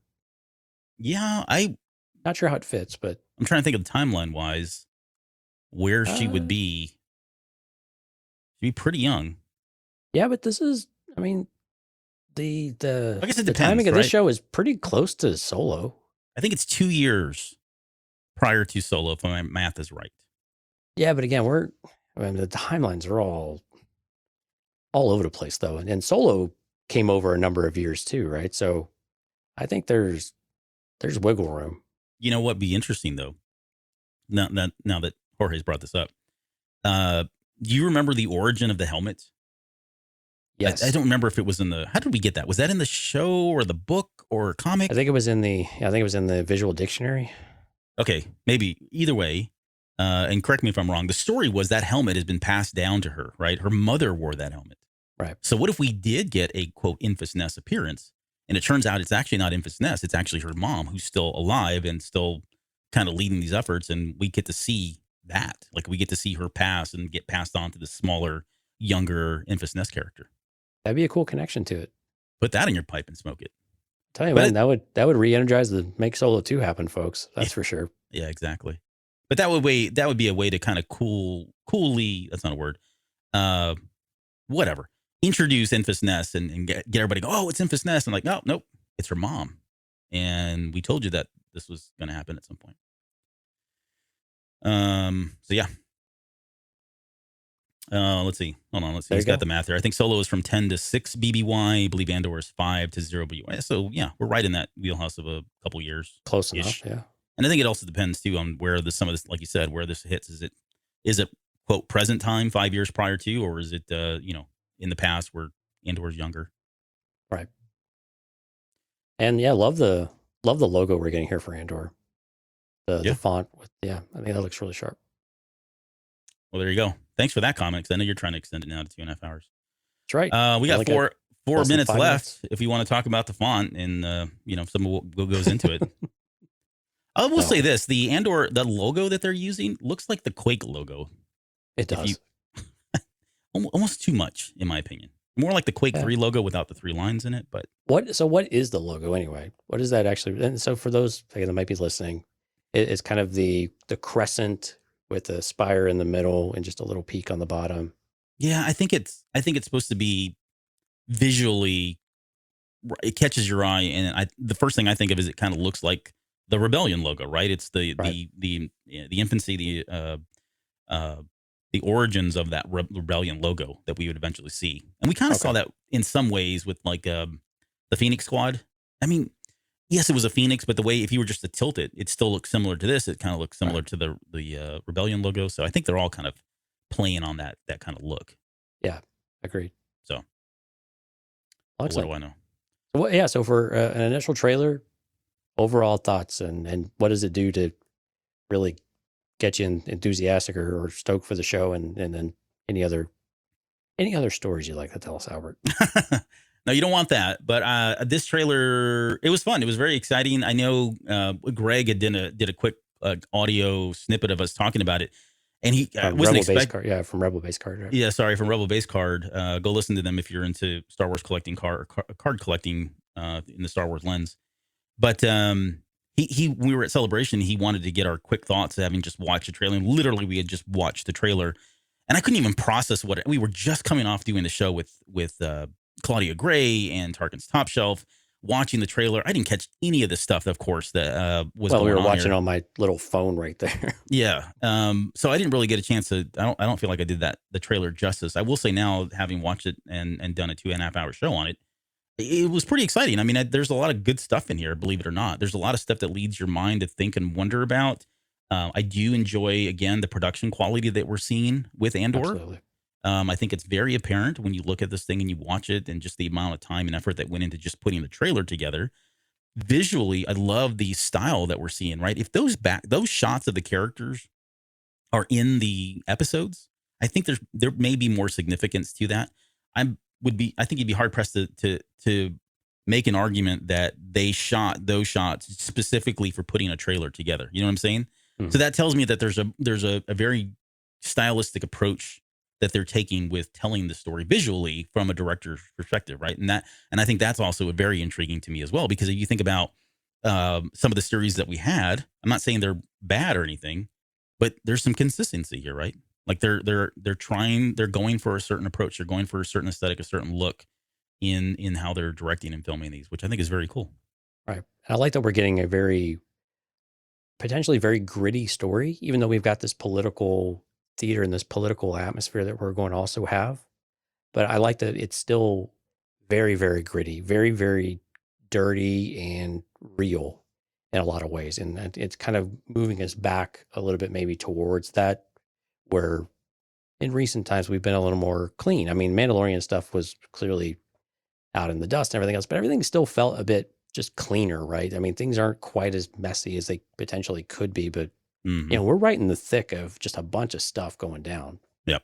And so I'm glad that we're able to see this, and we've got, the beginnings of a bit of a spy thriller, but also really a coming of age story at its core as well, right? Mm-hmm. How does one take everything that you've grown up as and start to change? And as you learn more, as you experience more, how does that change who you are? And then how do the people around you continue to influence? I think it's just it's going to be a really interesting just kind of life story journey for Andor. And I imagine Mon Mothma to an extent too, right? Yeah, And she's going to have to learn and change and evolve, as she moves through what it means to put together and eventually lead an entire rebellion and a new republic at some point. Yeah, those are all good points. It is going to be very hard to navigate through that, and we're seeing that here. I mean, there's bits and pieces of it we're seeing with the Empire and just their reign and how they rule and navigating all that's going to be very, very rocky, very tricky. And again, I think that adds to the intrigue and the allure of this particular series, and that she's going to be. I think we're all going to be feeling this very paranoid kind of feeling throughout the episode. I think that's going to be a common thread through all of it. So it's exciting. It's good stuff. Like we haven't had. I mean, in some ways, this is kind of what. I mean, we got Rogue One and we love Rogue One for what it was, but it was being sold as this kind of war is hell kind of movie, and I think they pulled that off pretty well. And now this is being sold as that one component, that one aspect of Cassian Andor that we saw at the very beginning, where he shoots his own fellow rebel person for the sake of the greater mission, right? And that really threw a wrench in our thinking of like, where is this guy's morals? Is he doing the right thing? Is that the right thing to have done? This guy was hurt, he was injured, and yet he killed him because if he died, right, the fight would stop there in some ways. And so shedding light on that and getting to that particular, shedding light on how he got there, it really does bring in this espionage aspect that I don't think we've ever really gotten in Star Wars. In Clone Wars, there was a couple of episodes, but it's kind of touched on here and there, but not to the level I think that we're going to see here. So that in itself is going to be. And again, that was intriguing to see that there is a dirtier side to the rebellion. It's not all altruism, and we're fighting the good fight and we're doing it the right way. And like, no, there was a lot of dirty work that went on too. And the rebellion's hands are not clean. There have been casualties and innocent casualties, maybe children. I mean, all sorts of things could be in play here, and to see some of that stuff explored, I think would be, again, it brings a bit more reality to what a rebellion looks like, rather than the very black and white type of view that George Lucas, wanted to present it, to give hope and inspiration and, rebel against tyranny, all that good stuff. Yeah. And I think there's still going to be that. I mean, I don't think the hope aspect's gone of it. I mean, the rebellion. Right. I mean, people are people, right? I mean, people have different, we've talked about Sagar a ton, right? And Draven was the same way, it seems. There are people with different interpretations about how you accomplish a certain goal. And, that's the way it's going to be. And they will do what they think is necessary in order to pursue that. But again, where do your ideals start to conflict with what the goals of of what you're trying to accomplish in a greater scheme, right? Mm-hmm. Yep. Okay. So before we go, and before we get to shout outs, let's do a quick plug. You were on Triad of the Force recently. We should have done at the beginning of the show, but you want to share a little bit about that and how folks can hear what you guys talked about and where they can find them? Yeah, Triad of the Force. I should have made a card for this to throw it up, but you can go find them on pretty much all of the podcast catchers that are out there. They are three Puerto Ricans that talk about Star Wars and pop culture. They invited me to come on and talk about the last episode of Kenobi, so part 5. And we had a lot of fun. We spent about an hour and a half. I think I extended that show by 30 minutes alone. So mission accomplished there. They usually have a hard cutoff at an hour, and mission accomplished, son. Nice job. Yep. So that was a ton of fun. These guys are really great. Go support them. They've got a very interesting perspective, as we all do, around Star Wars and different points of view from ours. Not really. I mean, there's certainly differences, but we got into some things that you and I didn't really even touch on, which I thought was really cool. So it was we talked about some of the stuff that if you've listened to the part 5 breakdown, there were some things in there that I probably rehashed. I used a lot of my same jokes. Okay, I'll be honest here. I mean, you've only got like 12, so. But but I got exactly. But I had some new jokes that I threw in there. Oh wow. But no, it was. Did those fall flat too, or? Yes, absolutely. Okay. Right on my face. But no, it was a really, really good time. So thank you guys. Thank you to them for letting me come on to the show, and for Gustavo for inviting me. And we got a chance to meet him over at Star Wars Celebration. That's kind of how all of that started. They are, of course, for obvious reasons, looking very much forward to Andor as well. So yeah, check them out. Fully go support them, and maybe I'll try to throw something in the comment or the show notes as well, so you guys can click that link and see what they're all about. really good people. So go support good people and good shows. They do a really great job over there. Yep. All right, shout outs. Did you catch them all? Yeah. You been making a list? Yeah. All right, go on. Man, I'm good at this stuff. Well, these days I'm better at it at least. Yeah. All right. So again, if you listen to the show, we do have a live stream and there's comments in there. You can chat. Most people are over on YouTube, but you can do it on Facebook as well. So a special thanks to Jonathan, Steph, Lauren, Sky, Rob, Gary, Leland, Risk, Jorge, Lego Cat 3000. I like that one. Ash, William Jackson, Riley, Eugene, and Hard Counter came in at the end, swooping in to save the day and wrap things up. So thank you everyone for chatting in the chat. Good chat tonight. Everyone who's lurking in the background, again, thank you for chiming in or listening and, I don't know, sticking with us for 2.5 hours. Yeah, and I mean, that's so, like, awesome. Like, the fact that people want to stick around for 2.5 hours as we break down every minutia of this Nook trailer. and cranny. Yeah, frame by frame. But there are people that are weird like that, like us, right? So thanks for being here, fellow. Yeah, some of us a little weirder than others. But well, yes, I'll that's okay. We're all different for good reasons. I'll own that one. All right. Anything else before we get out of here? We'll be back in. So again, reminder: tonight is the final. Back in about 36 hours to talk about Kenobi, the final episode. I'm going to stay up. I think Jonesy's staying up as well. We'll be in Discord to the wee hours of the morning, posting comments and spoilers and all that in the spoiler channel. If you guys want to join us there, but we will be back on Thursday night to give you that full breakdown of whatever we see here. In what we got, maybe 3.5 hours left. 2.5. Wait, no, what? 2.5. Yeah, 2 hours and 20 minutes before we get to the trailer or the season finale. Oh yeah. Tonight, yeah, we still got a few hours. Yep, couple hours. So and just again, enough time we'll see if we can hit a 3-hour show on Thursday. Hey, you won't want to miss a single minute of it, except most of it. Yeah, right, exactly. We'll recap it at the very beginning, and you'll be fine. Yep. Okay. I hope I got the right credits, but yeah, we'll see you guys here in about 2 days.